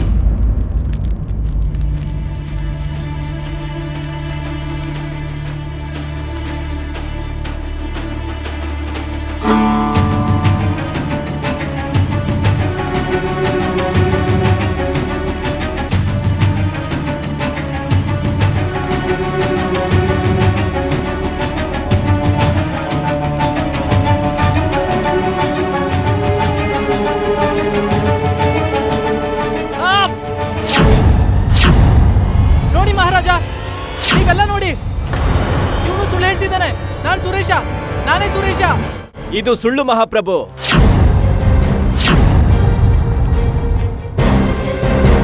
ನಾನೇ ಸುಳ್ಳು ಹೇಳಿದ್ದು. ಆದ್ರೆ ನ್ಯಾಯ ಒದಗಿಸೋದಕ್ಕೆ ನಾನು ಇದ್ ಮಾಡ್ಲೇಬೇಕಾಗಿತ್ತು. ಆದ್ರೆ ಹೇಗೆ, ಯಾಕೆ, ಏನು? ಇವನು ನನ್ನ ಮಾತಿನ ಮೇಲೆ ವಿಶ್ವಾಸ ಇಟ್ಟ ಆಚಾರ್ಯರೇ. ನನ್ನ ಸುಳ್ಳನ್ನ ಸತ್ಯ ಅನ್ಕೊಂಡ. ಅವನ್ ಅನ್ಕೊಂಡ ನಾನು ಸತ್ಯ ಹೇಳ್ತಿದ್ದೀನಿ, ನನಗೇನು ಆಗೋದಿಲ್ಲ ಅಂತ. ಹಾಗಾಗಿ ಭಯಭೀತನಾಗದೆ ಅವನ ಕೈಯನ್ನ ಆ ಅಗ್ನಿ ಮೇಲಿಟ್ಟ. ವಾಸ್ತವಿಕವಾಗಿ ಇವನೇ ಸುರೇಶ ಮಹಾಪ್ರಭು.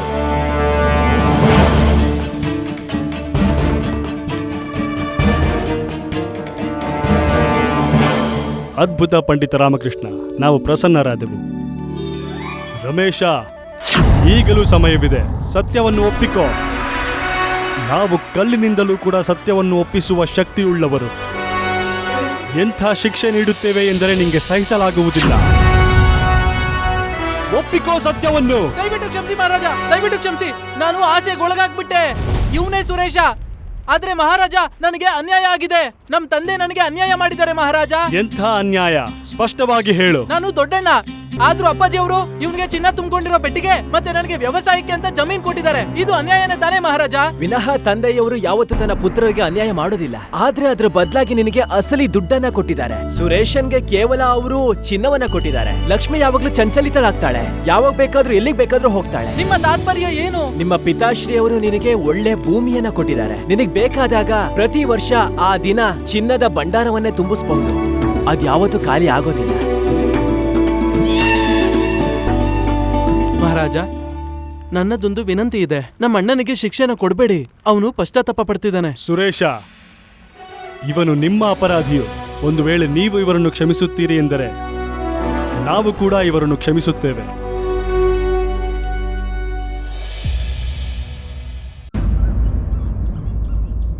ಪಂಡಿತ ರಾಮಕೃಷ್ಣ, ಅದ್ಭುತ. ನೀವು ಚತುರರಷ್ಟೇ ಅಲ್ಲ, ವಿದ್ವಾಂಸರೂ ಕೂಡ. ನೀವು ಮತ್ತೆ ನಿರೂಪಿಸಿದರೆ ನಿಮಗೆ ಸಾಟಿ ಯಾರೂ ಇಲ್ಲವೆಂದು, ಅಲ್ಲವೇ ಗುರುಗಳೇ? ಹೌದು ಮಹಾರಾಜ. ಹಾ ಮಹಾರಾಜ, ಸರಿಯಾಗಿ ಹೇಳಿದ್ರಿ. ನೀವು ಹೇಳ್ತಾ ಇದ್ದೀರಾ ಅಂದಮೇಲೆ ಸತ್ಯನೇ ಹೇಳಿರ್ತೀರ ಮಹಾರಾಜ.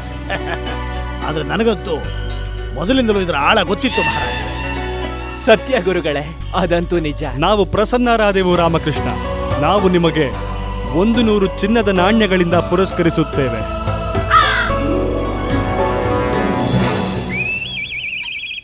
ಆದರೆ ಗುರುಗಳೇ, ಹಾ ಮಹಾರಾಜ್ರೆ, ನಾವು ನಿಮ್ಮನ್ನು ಒಂದು ಪ್ರಶ್ನೆ ಕೇಳುವುದೇ ಮರೆತು ಹೋದೆವು. ಹಾ ಹೇಳಿ ಮಹಾರಾಜ. ನೀವು ಈ ಪೇಟ ಏಕೆ ಧರಿಸಿರುವುದು?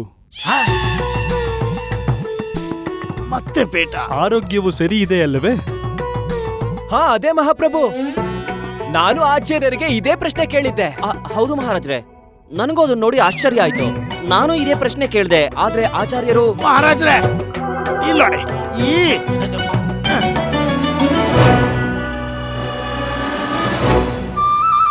ನಾನು ಚೆನ್ನಾಗಿದ್ದೀನಿ, ಆರಾಮಾಗಿದ್ದೀನಿ, ತುಂಬಾ ಚೆನ್ನಾಗಿದ್ದೀನಿ. ಎಲ್ಲರೂ ನೋಡಿ, ಎಲ್ಲರೂ ನೋಡಿ ನೋಡಿ.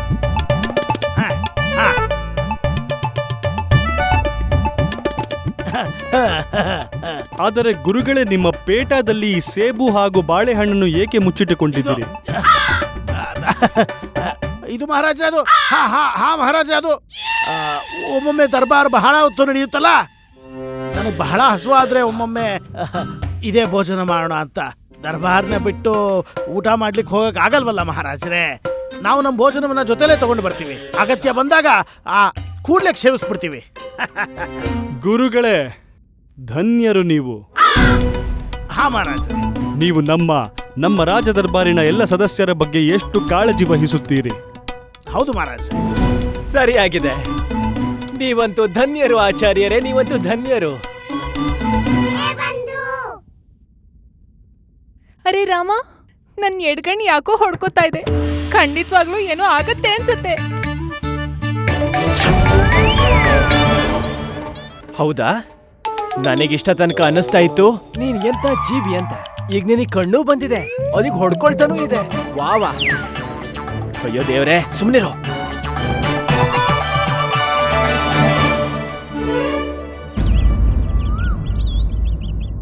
ಈ ಸರಿ ಮತ್ತೊಮ್ಮೆ ಸಮಸ್ಯೆಗೆ ಪರಿಹಾರ ಕೊಡುವಂತ ನಮ್ಮ ಅವಕಾಶನ ಪಂಡಿತ ರಾಮಕೃಷ್ಣ ಕಿತ್ಕೊಂಡ್ಬಿಟ್ಟ.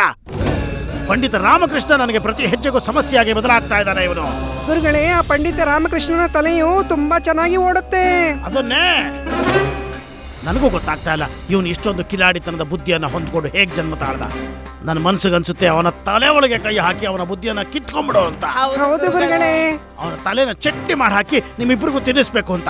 ಅಯ್ಯೋ, ನಾವು ಸಸ್ಯಾಹಾರಿಗಳು ಗುರುಗಳೇ, ಅದು ನಮ್ಗೆ ಯಾಕೆ? ಸುಮ್ಮನಿರ ಮೂರ್ಖರ, ನಾನು ಮಾತಿಗೆ ಹೇಳಿದೆ ಅಷ್ಟೇ ನಿಮಗೆ. ಒಮ್ಮೆ ಯೋಚಿಸಿ, ಒಂದು ವೇಳೆ ಪಂಡಿತ ರಾಮಕೃಷ್ಣನಿಗೆ ಬುದ್ಧಿ ಇಲ್ಲ ಅಂತ ಆಗಿದ್ರೆ ಏನಾಗ್ತಾ ಇತ್ತು? ಏನ್ ಮಾಡ್ತಿದ್ದ ಅವನು? ಪ್ರತಿ ಸಮಸ್ಯೆಗೆ ಪರಿಹಾರ ನಾನೇ ಕೊಡ್ತಾ ಇದ್ದೆ. ನನ್ನ ಹೆಸರು ಬರ್ತಾ ಇತ್ತು, ಅವಶ್ಯವಾಗಿ ನನ್ನ ಹೆಸರು ಕರೀತಿದ್ರು.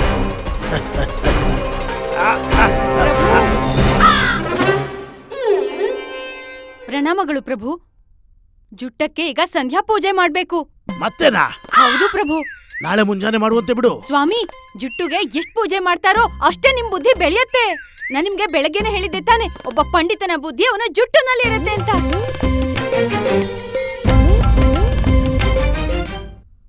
ಭಾಗ್ಯವತಿ, ಆದ್ರೆ ಈ ಸಮಯ ಏನಿದೆಯಲ್ಲ, ನನ್ನ ಜುಟ್ಟು ಮಲಗುವಂತ ಸಮಯ. ಮಲಗಿದ್ದಾಗ ಜುಟ್ಟಿಗೆ ತೊಂದರೆ ಕೊಡುವಂಥದ್ದು ಉಚಿತವಲ್ಲ. ಹೇಗೆ ನಾವು ಭಗವಂತನಿಗೆ ಮಲಗಿರುವಾಗ ಸಮಯನ ಹಾಳು ಮಾಡಲು ಅದು ಉಚಿತವಲ್ಲ. ಹೌದಾ ಪ್ರಭು? ನನಗ್ ಗೊತ್ತೇ ಇರ್ಲಿಲ್ಲ. ನಾಳೆ ನಾನು ಇದಕ್ಕೂ ಮುಂಚೆನೆ ಬರ್ತೀನಿ. ಹಾ,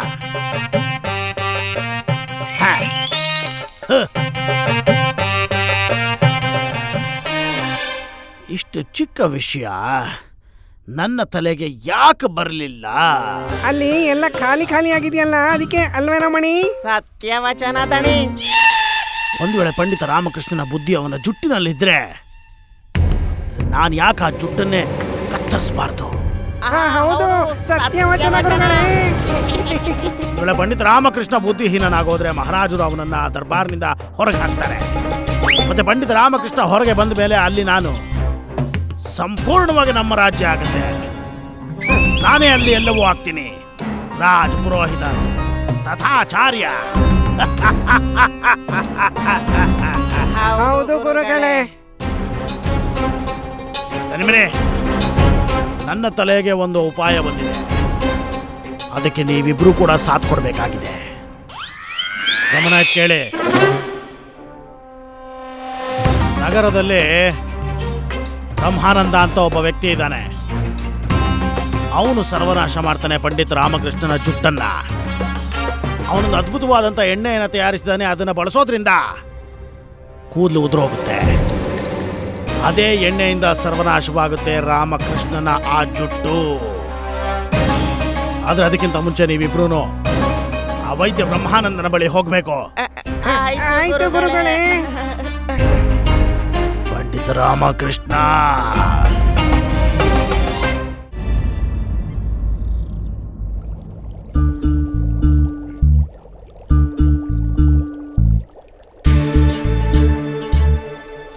ಹೇಳಿ, ನನ್ನಿಂದ ಏನಾಗ್ಬೇಕು?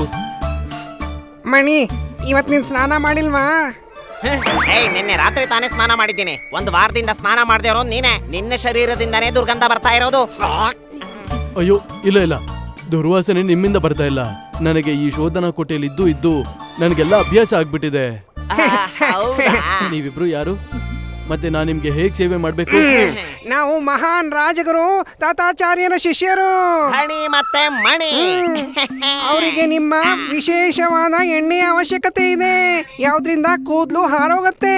ಆದರೆ ಯಾಕೆ? ನಮ್ಮ ಗುರುಗಳಿಗೆ ಆ ತೈಲ ಅವರಿಗೋಸ್ಕರ ಬೇಕು. ಯಾಕೆಂದ್ರೆ ಅವ್ರಿಗೆ ಕೇಶವನ್ನು ಕತ್ತರಿಸೋ ಕತ್ತರಿ ಅಂದ್ರೆ ಭಯವಾಗುತ್ತೆ.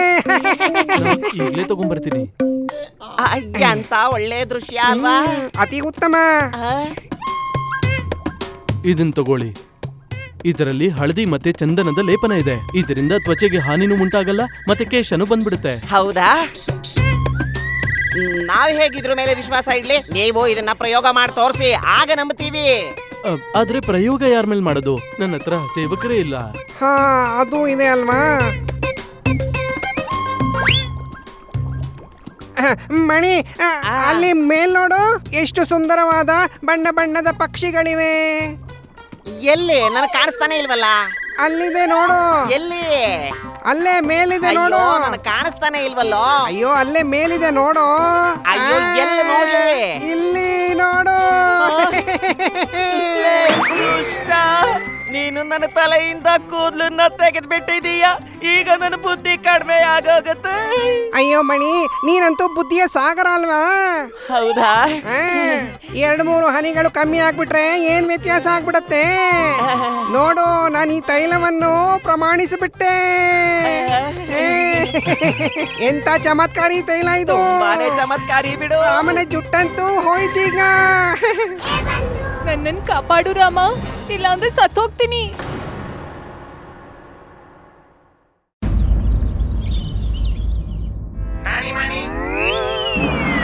ಅರೆ ಮಣಿ, ನಮ್ಮನಿಲ್ಲಿ ಯಾರಾದ್ರೂ ನೋಡ್ಬಿಟ್ರೆ ನಮ್ಮ ಗುಟ್ಟು ರಟ್ಟಾಗ್ಬಿಡತ್ತೆ. ಅಮ್ಮನ ಕೋಲಿಂದ ಏಟ್ ಬೀಳದಂತೂ ಖಚಿತ. ಜ್ಞಾಪಕ ಇದೆ ಅಲ್ವಾ ಅವ್ರ ಕೋಲು? ಜ್ಞಾಪಕ ಇದೆ. ದಣಿ, ನನ್ನ ಹತ್ರ ಪಾರಾಗೋದಕ್ಕೆ ಒಂದು ಉಪಾಯ ಇದೆ. ಯಾವುದು? ನಾವು ಜಪ ಮಾಡೋ ತರ ನಾವು ನಮ್ ಕಣ್ಣು ಮುಚ್ಕೊಂಡ್ ಬಿಡೋಣ. ನಾವು ಜಪ ಮಾಡೋ ತರ ಕಣ್ಣು ಮುಚ್ಕೊಂಡ್ಬಿಟ್ರೆ ನಮ್ಗೆ ಯಾರು ಕಾಣೋದಿಲ್ಲ, ಮತ್ತೆ ನಾವು ಕೂಡ ಯಾರಿಗೂ ಕಾಣಿಸೋದಿಲ್ಲ. ಇದು ಒಳ್ಳೆ ಉಪಾಯ. ನಡಿ ನಡಿ ಹೋಗೋಣ. ನಡಿ ನಡಿ ನಡಿ.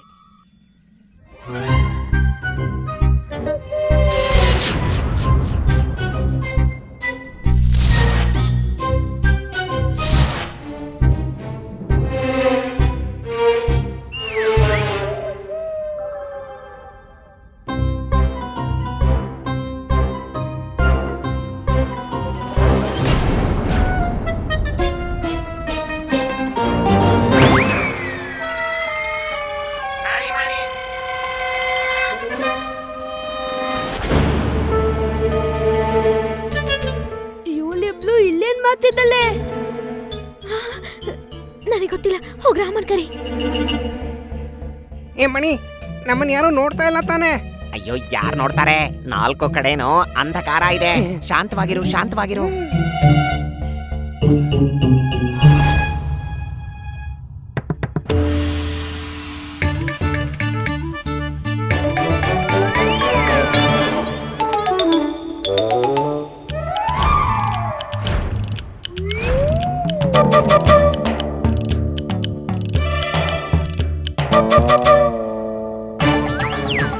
ನನಗೂ ಇವರಿಬ್ರು ವಿಷಯ ಗೊತ್ತಾಗಿದೆ.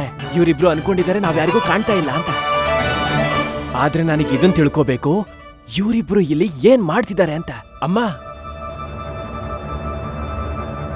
ಶಾರದಾ, ಏನಿದೆಯಲ್ಲ, ನೀನು ಮನೆ ಕೆಲ್ಸ ಎಲ್ಲ ಮಾಡ್ತೀಯೋ ಇಲ್ವೋ? ಇಡೀ ದಿನ ಕೆಲಸ ಮಾಡ್ತಾನೆ ಇರ್ತೀನಿ. ನೀನ್ ಯಾವತ್ತಾದ್ರೂ ಸಹಾಯ ಮಾಡಿದ್ಯಾ? ಅಯ್ಯೋ, ನನ್ ಮಾತಿನ ಅರ್ಥ ಏನು ಅಂದ್ರೆ ಈ ಈ ಈ ಆ ನೀರೆಲ್ಲ ಅಲ್ಲಿ ಹಾಕಿದೆ, ಅದನ್ನ ಹೊರಗಡೆ ಚೆಲ್ಬಾ. ಎತ್ಕೋ. ಹಾ, ಅದನ್ನೇ ಹೇಳಿದ್ದು. ಆ ಕೊಳೆ ನೀರ್ನ ಎತ್ಕೋ, ಅದನ್ನ ಹೊರಗಡೆ ಚೆಲ್ಲು ಅಂತ. ಚೆಲ್ಲು. ಹಾಗ ಈಗ್ಲೇ ಬಿಸಾಕ್ ಬರ್ತೀನಿ. ಹಾ.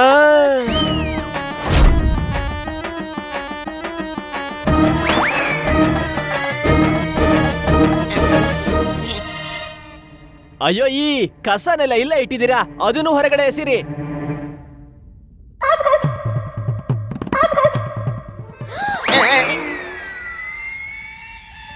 ಅಯ್ಯೋ ಅಮ್ಮ, ಈ ಲಾಟಿನೂ ಕೂಡ ನಿನ್ ತರನೇ ಶಕ್ತಿಹೀನ ಆಗಿದೆ. ಇದೊಂದ್ ಸ್ವಲ್ಪ ಗಾಳಿಲಿ ತಿರುಗ್ಸು, ಬೀಸು, ತೇಲ್ಸು, ಅವಾಗ ಗಟ್ಟಿ ಆಗತ್ತೆ.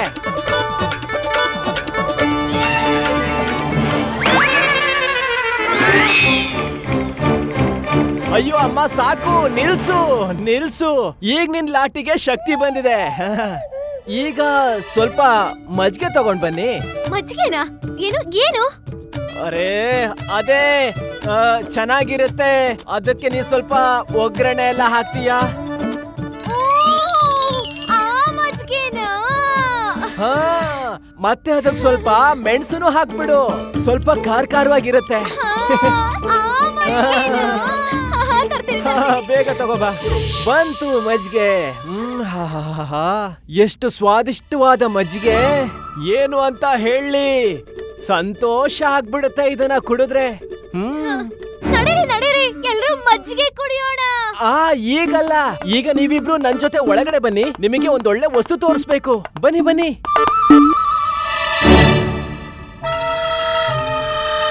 ಮತ್ತೆ ಈ ಮಜ್ಜಿಗೆನ ನಾನು ಇಲ್ಲೇ ಇಟ್ಟು ಹೋಗ್ತೀನಿ.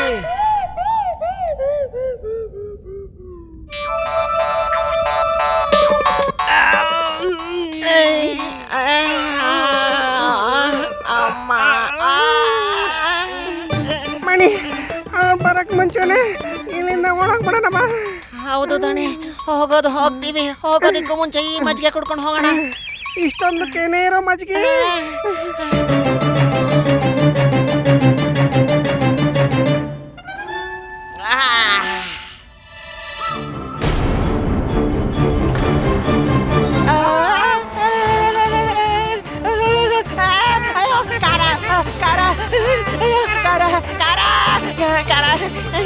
ನಾನ್ ಯೋಚನೆ ಮಾಡೋದೇನು ಅಂದ್ರೆ, ಇವರಿಬ್ರು ಇಲ್ಲಿಗೆ ಯಾಕೆ ಬಂದಿದ್ರು? ಇವ್ರ ಉದ್ದೇಶ ಏನಿತ್ತು?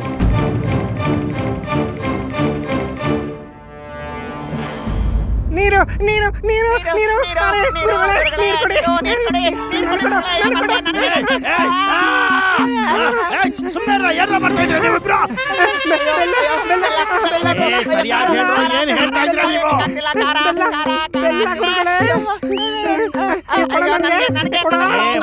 ನನ್ನ ಮಕ್ಕಳ, ಈ ಮಿಠಾಯಿ ನಾವು ಹೊರಡು ಮಾದ ಕಾಗೆಗೋಸ್ಕರ ಇಟ್ಟಿರೋದು.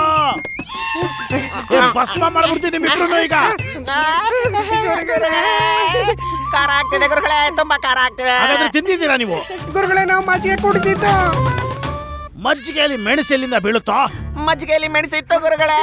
ಇದೇನಿದು ಮಜ್ಜಿಗೆ ಮೆಣಸು ಮೆಣಸು ಮಜ್ಜಿಗೆ ಅನ್ಕೊಂಡು ನೀವು? ನಾನು ಹೇಳಿದ ಕೆಲಸ ಮಾಡೋದಕ್ಕೆ ಹೋಗಿದ್ರ ನೀವಿಬ್ರು, ಇಲ್ಲಾಂದ್ರೆ ಮಜ್ಜಿಗೆ ಕುಡಿಯೋದಕ್ಕೆ ಹೋಗಿದ್ರ? ಗುರುಗಳೇ, ಮಜ್ಜಿಗೆ ಕುಡಿಯಕ್ ಮುಂಚೆ ಕೆಲಸ ಎಲ್ಲ ಮುಗಿದು ಹೋಗಿತ್ತು. ಮುಗಿದೋಗಿತ್ತು. ಹೌದಾ? ಎದ್ದೇಳ್ರ.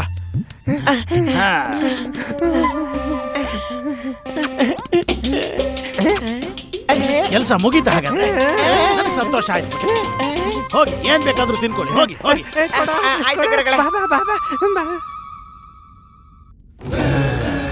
ಪಂಡಿತ ರಾಮಕೃಷ್ಣ, ಈಗ ನೋಡೋಣ ಹೇಗೆ ನೀನು ಕಾಪಾಡ್ಕೋತೆ ನಿನ್ನ ಜುಟ್ಟನ್ನ.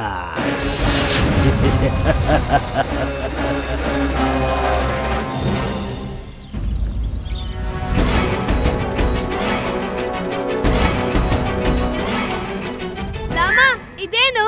ಇದು ಮಲ್ಲಿಗೆ ಎಣ್ಣೆ. ಇದನ್ನ ಹಚ್ಕೊಂಡ್ರೆ ಮೋಹಿತರಾಗ್ತಾರೆ. ಹೌದಾ? ಸಾಲ್ದಾಗ ಹೇಳ್ತೀನಿ. ಅಯ್ಯೋ, ನಾನೇನು ಹೇಳಲಿಲ್ಲ. ನಾನು ಏನ್ ಹೇಳ್ತಿದ್ದೆ ಅಂದ್ರೆ, ಆತ್ಮ ಮೋಹಿತ ಆಗತ್ತೆ ಅಂತ. ಆತ್ಮ ಮೋಹಿತ ಆಗತ್ತೆ. ನನ್ಗೂ ಸ್ವಲ್ಪ ಕಡು. ಹೇ ನಡಿ ಗುಂಡಪ್ಪ, ನಿನ್ನಂತ ಚಿಕ್ಕವರೆಲ್ಲ ಎಣ್ಣೆ ಎಲ್ಲ ಹಚ್ಕೋಬಾರ್ದು. ನನಗೂ ಕೊಡು ಅಂತೆ. ಮಲ್ಲಿಗೆ ಎಣ್ಣೆ ಯಾಕೆ? ಸ್ತ್ರೀಯರನ್ನ ಸೆಳೆಯೋದಕ್ಕ? ಇಲ್ಲ ಇಲ್ಲ, ಅದೇನು ಅಂದ್ರೆ ಸ್ತ್ರೀಯರೇ ಅವ್ರಿಗವರೇ ಮೋಹಿತರಾಗ್ತಾರೆ. ನಾನು ಏನ್ ಮಾಡ್ಲಿ ಅಲ್ವಾ?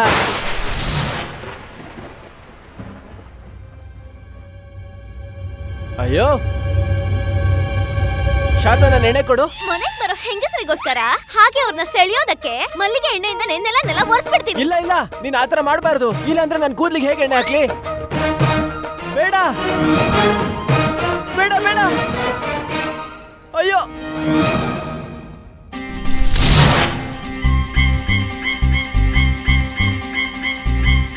ಅಯ್ಯೋ, ಇದೇನ್ ಮಾಡ್ದೆ? ನನ್ ಕೂದ್ಲಿಗೆ ಏನ್ ಹಚ್ಕೊಳ್ಳಿ? ಎಲ್ಲ ಸುಡ್ತಾ ಆಯ್ತಲ್ಲ, ಬೇಕು ಅಂದ್ರೆ ನಿನ್ ತಲೆನ ಒರೆಸ್ತೀನಿ. ನೀನ್ ಮಾಡಿದ್ ಸರಿ ಇಲ್ಲ ಶಾರದಾ. ಈಗ ಮಾಡಾಯ್ತಲ್ಲ, ಈಗೇನ್ ಮಾಡ್ತೀಯಾ? ನಾನು ನಾನ್ ಏನ್ ಹೇಳ್ತಿದ್ಯಾ? ನಿನ್ ತಲೆ ಕಿತ್ತಿದ್ಯಾ? ಏನ್ ಮಾಡ್ಬೋದು ನೀನು? ನಾನು ಏನು ಇಲ್ಲ.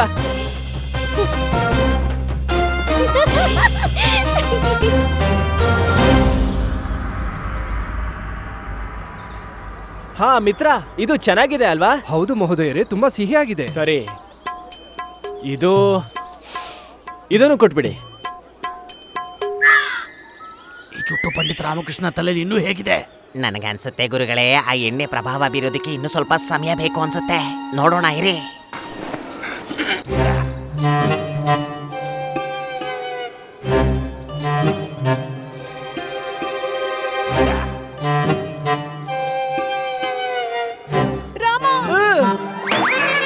ಆಚಾರ್ಯರೇ, ನೀವು ನನ್ನ ಕೂದಲನ್ನ ಯಾಕೆ ಹಿಡಿದ್ರಿ? ಇಲ್ಲಪ್ಪ, ಪರಿಹಾಸ್ಯ ಮಾಡ್ತಾ ಇದ್ಯಾ ನೀನು. ಏನು ಪರಿಹಾಸ್ಯನಾ? ಆಚಾರ್ಯ ತಥಾಚಾರ್ಯರು ಪ್ರಜೆಗಳ ಆರೋಗ್ಯ ವಿಚಾರಿಸಕ್ ಹೊರಟಿದ್ದಾರೆ. ಬನ್ನಿ ಬನ್ನಿ ಬನ್ನಿ.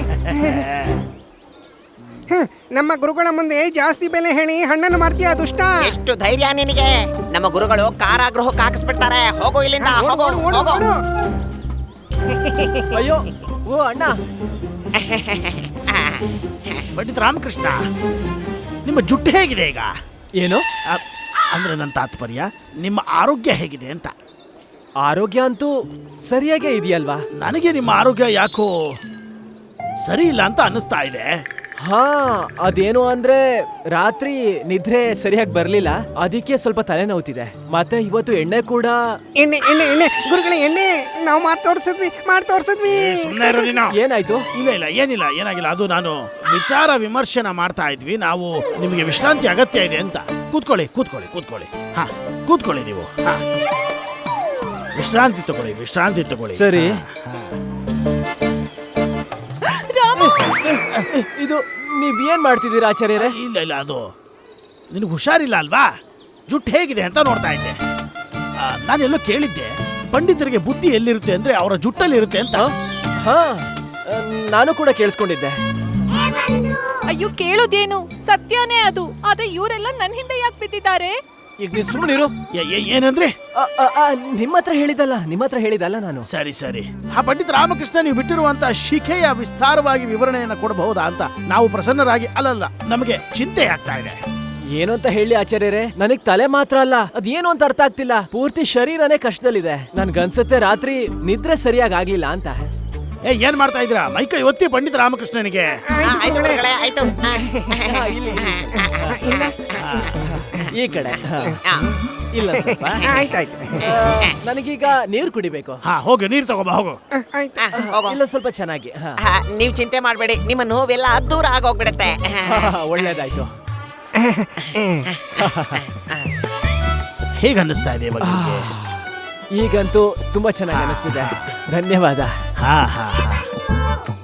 ನಾನು ಧನ್ಯವಾದ ಹೇಳಕ್ ಅವಕಾಶ ಮಾಡ್ಕೊಡು. ಎಣ್ಣೆ ಕೊಡ್ಸು. ಈಗ ಎಲ್ಲಿಂದ ಎಣ್ಣೆ ಕೊಡಿಸ್ಲಿ? ಸಂಜೆ ಕೊಡಿಸ್ತೀನಿ. ಈಗ ನೀವು ಎಣ್ಣೆ ಬಗ್ಗೆ ಏನೋ ಮಾತಾಡಿದ್ರಲ್ಲ? ನಾನು ಅದು ಮಲ್ಲಿಗೆ ಎಣ್ಣೆ ಆಚಾರ್ಯರೇ, ಅದೆಲ್ಲ ಚೆಲ್ಲು ಹೋಯ್ತು. ಹಾಗಾದ್ರೆ ನಮ್ಮ ಹತ್ರ ತಗೊಳ್ಳಿ. ನಾನು ಜುಟ್ಟಿಗೆ ಎಣ್ಣೆ ಹಾಕೋದಿಲ್ಲ. ನಮ್ಮ ಈ ಜುಟ್ಟಿದೆಯಲ್ಲ, ಪ್ರಾಕೃತಿಕವಾಗಿ ಬಹಳ ಸ್ವಸ್ಥವಾಗಿದೆ. ಈಶ್ವರನ ಕೃಪೆ ಅದೆಲ್ಲ. ತೋರಿಸಿ. ನೋಡು. ಕೇಳಿಸ್ಕೊಂಡ ಬಂದು? ಕೂದ್ಲಿಗೆ ಎಣ್ಣೆನೆ ಹಚ್ಚೋದಿಲ್ಲ, ಅದಕ್ಕೆ ಹುಲ್ಲು ಆದಂಗಾಗೋಗಿದೆ. ಬಾಯ್ ಮುಚ್ಚು. ಏನಾದ್ರು ಹೇಳಿದ್ರಾ? ಇಲ್ಲ ಆಚಾರ್ಯರೇ, ನಾನು ಮೊದ್ಲಿನ ತರ ಏನು ಹೇಳಲಿಲ್ಲ. ಹೌದಾ? ಅಯ್ಯೋ, ನೀವೇನ್ ಮಾಡ್ತಿದ್ದೀರಾ? ನಿಮ್ಮ ಜುಟ್ಟು ಎಷ್ಟು ಮೃದುವಾಗಿದೆ ಅಂದ್ರೆ ನಾವು ತಡೆಯೋಕೆ ಆಗ್ಲಿಲ್ಲ. ಆದ್ರೆ ನೀವು ನನ್ ಜುಟ್ಟಲ್ಲಿ ಯಾಕೆ ಪದೇ ಆಟಾಡ್ತಿದ್ದೀರಾ? ನಿಮ್ಮ ಹತ್ರನೂ ಜುಟ್ಟು ಇದೆಯಲ್ವಾ? ಸರಿಯಾಗಿ ಹೇಳ್ತೀರ ಪಂಡಿತ ರಾಮಕೃಷ್ಣ. ನಿನ್ನ ಜುಟ್ಟರೊಂದಿಗೆ ಆಟ ಆಡ್ಕೋ. ನಿಮ್ ಜುಟ್ಟಲ್ಲಿ ಆಟ ಆಡ್ಕೊಳ್ಳಿ. ಸರಿ ಗುರುಗಳೇ, ನಾನಿನ್ನು ಹೊರಡೋ ಸಮಯ ಬಂದಿದೆ. ನಾನಿನ್ನು ಹೊರಡ್ತೀನಿ. ಆಜ್ಞೆ ಕೊಡಿ. ಪ್ರಣಾಮಗಳು.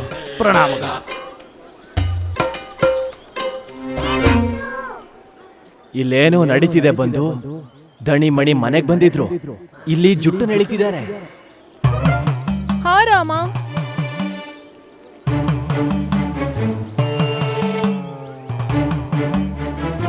ಇವನ ಜುಟ್ಟಿಗೆ ಅವನಿಗೆ ಏನೂ ಆಗಿಲ್ಲ. ಗುರುಗಳೇ, ನಾವು ಹೋಗಿ ಬ್ರಹ್ಮಾನಂದನ ಹತ್ರ ಕೇಳ್ತೀವಿ ತೈಲದ ಪ್ರಭಾವ ಯಾಕಾಗಿಲ್ಲ ಅಂತ ನಾವು ಮಾತಾಡ್ತೀವಿ ಗುರುಗಳೇ. ನೀವಿಬ್ರು ಏನು ಕೆಲ್ಸಕ್ಕೆ ಬರಲ್ಲ, ನೀವು ಹೋಗ್ಬೇಕಾಗಿಲ್ಲ. ನಾನೇ ಹೋಗ್ತೀನಿ ಈಗ ಆ ವೈದ್ಯನ ಬಳಿ. ನೋಡ್ಕೊಂಡ್ ಬಾ ಗುಂಡಪ್ಪ, ಎಣ್ಣೆಯಿಂದನೇ ನೆಲ ಒರೆಸಿದ್ದೀನಿ, ಬಿದ್ರೆ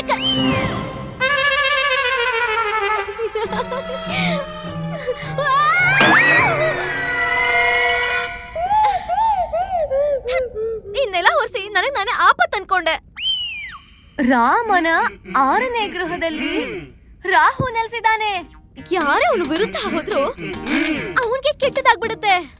ಹತ್ತಮ್ಮ, ಇದನ್ ಮೊದ್ಲೇ ಹೇಳ್ಬೇಕು ತಾನೆ. ಒಂದಂತೂ ಒಳ್ಳೇದೇ ಆಯ್ತು, ಎಣ್ಣೆ ಹಾಕಿ ನೆಲ ಒರೆಸಿದ್ರಿಂದ ಚಿಕ್ಕ ಚಿಕ್ಕ ಈ ಹುಳಗಳೆಲ್ಲ ಸತ್ತು ಹೋಗ್ಬಿಟ್ವು. ಹಾಗೆ ಒಳ್ಳೆ ಸುಗಂಧನೂ ಇದೆ. ವಾಹ್ ಶಾರದಾ,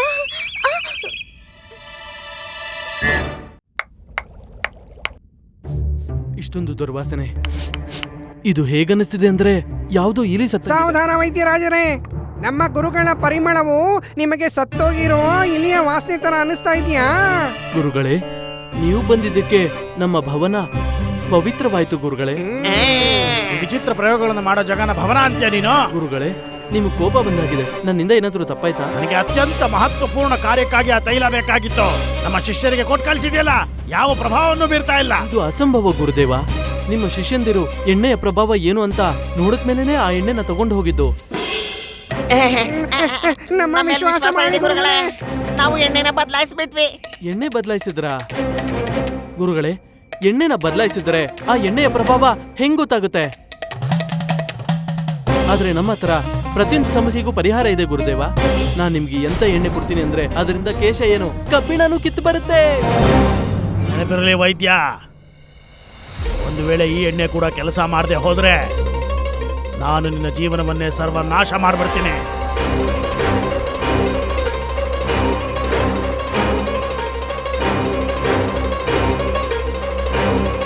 ಇದೇನಿದು? ಈ ಪದಾರ್ಥ ಮಣ್ಣಿನ ಮಡಕೆಯಲ್ಲಿದೆ, ಇದು ಲೋಹದನ್ನು ಹೆಕ್ಕೀಳುತ್ತೆ.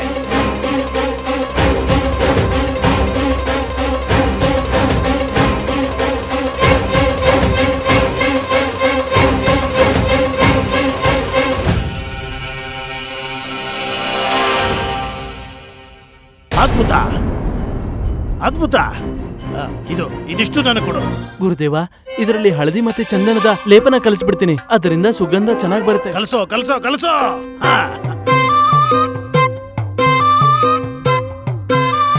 ಅದೇ ಸುಗಂಧ, ಅದೇ ಆನಂದ. ನನಗಂತೂ ಯಾರದ್ದೋ ನೆನಪಾಗೋಯ್ತೀಗ. ಗುರುದೇವ, 2 ಚುಕ್ಕೆನ ನಿಮ್ ವಸ್ತ್ರದ ಮೇಲೆ ಹಾಕೊಳ್ಳಿ. ಅಗತ್ಯವಾಗಿ. ಅದರಿಂದ ಪೂರ್ತಿ ದಿನ ಸುಗಂಧ ಬರ್ತಾ ಇರುತ್ತೆ. ಅಗತ್ಯವಾಗಿ ಕೊಡಿ ಇಲ್ಲಿ.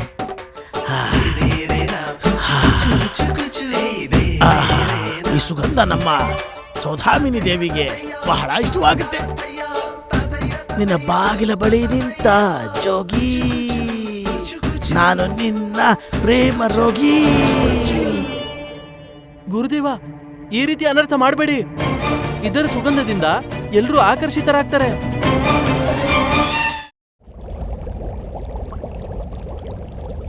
ಅರೆ, ನೀವು ಮೇಲೆ ಯಾಕೆ ಹತ್ಬಿಟ್ರಿ? ಅರೆ, ಏನಾಯ್ತೆ ನಿನಗೆ? ಕೋತಿ ತರ ನೀನ್ ಯಾಕೆ ಹಂಗೆ ಹೆದರ್ಕೋತಾ ಇದ್ಯಾ? ಇದು ಖಾಲಿ ಆಗೋಯ್ತಲ್ಲಯ್ಯ, ಮತ್ತೊಂದ್ಸರಿ ಮಾಡಿ ಹೋಗು. ಅದಕ್ಕಲ್ಲ ಗುರುದೇವ, ಹಾವುಗೋಸ್ಕರ ಚಿಂತೆ ಮಾಡ್ತಾ ಇದ್ದೀನಿ. ಹೌದಾ? ಹಾವು ಯಾವಾಗ ಬೇಕಾದ್ರೂ ಬರ್ಬೋದು. ಸರ್ಪಾದ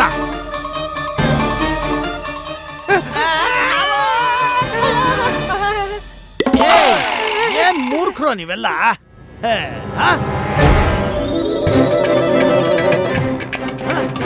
ಅಯ್ಯ,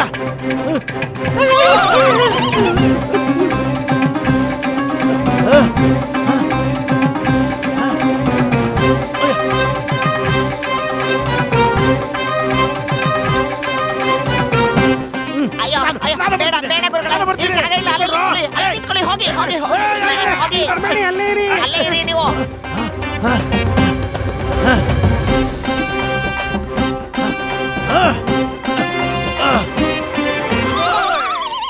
ಕಾಪಾಡಿ ಕಾಪಾಡಿ ನನ್ನ. ಅಯ್ಯೋ ಆ ಸರ್ಪದಿಂದ ನನ್ನ ಕಾಪಾಡಿ. ಅವುಗಳೆಲ್ಲ ಓಡೋಯ್ತು. ನಾನು ಬದುಕ್ದೆ.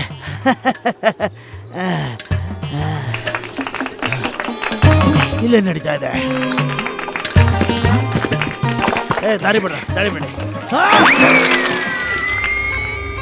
ಇದಕ್ಕೂ ಸುಗಂಧ ಬೀರ್ತಾ. ಈಗ ನಾನೇನ್ ಮಾಡ್ಲಿ? ಈ ಸುಗಂಧ ಬೀರೋದ್ರಿಂದ ನಾನು ಹೇಗ್ ತಪ್ಪಿಸ್ಕೊಳ್ಳೋದು?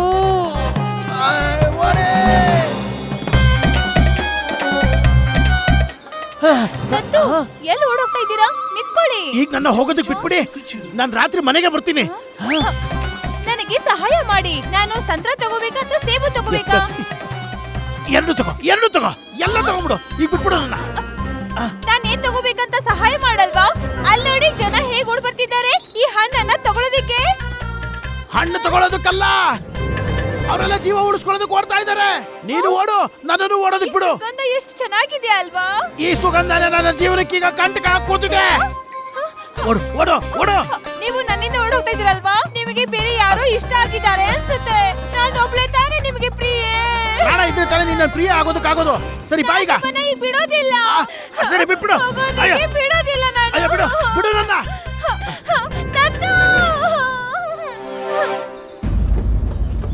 ಓ ಹಗ್ಗ ಕಡಿಮೆ ಆಗ್ಬಿಡ್ತಲ್ಲ, ಏನ್ ಮಾಡ್ಲಿ? ಗುಂಡಪ್ಪ, ಗುಂಡಪ್ಪ ಎಲ್ಲಿದ್ಯಾ? ಏನಾಯ್ತು? ತೆನೆ ಕಿಲ್ತಿದ್ಯಾ? ಹಗ್ಗ ತಗೊಂಡ್ ಬಾ ಬೇಗ. ಲಗ್ಗ? ಯಾವ ಲಗ್ಗ? ಎತ್ಕೋ. ಯಾವ್ದನ್ನ? ಅಮ್ಮನ್ ಮಂಚದ ಕೆಳಗಡೆ ಹಗ್ಗ ಬಿದ್ದಿದೆ, ಎತ್ಕೊಂಡ್ ಬಾ.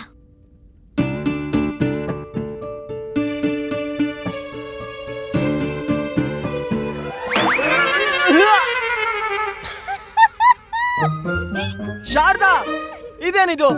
ನೀನು ಎಣ್ಣೆ ಚೆಲ್ಲಿದ್ದೆ ಅಲ್ವಾ? ಅದಕ್ಕೆ ನಾನು ಬಿದ್ದೆ ಕೆಳಗೆ.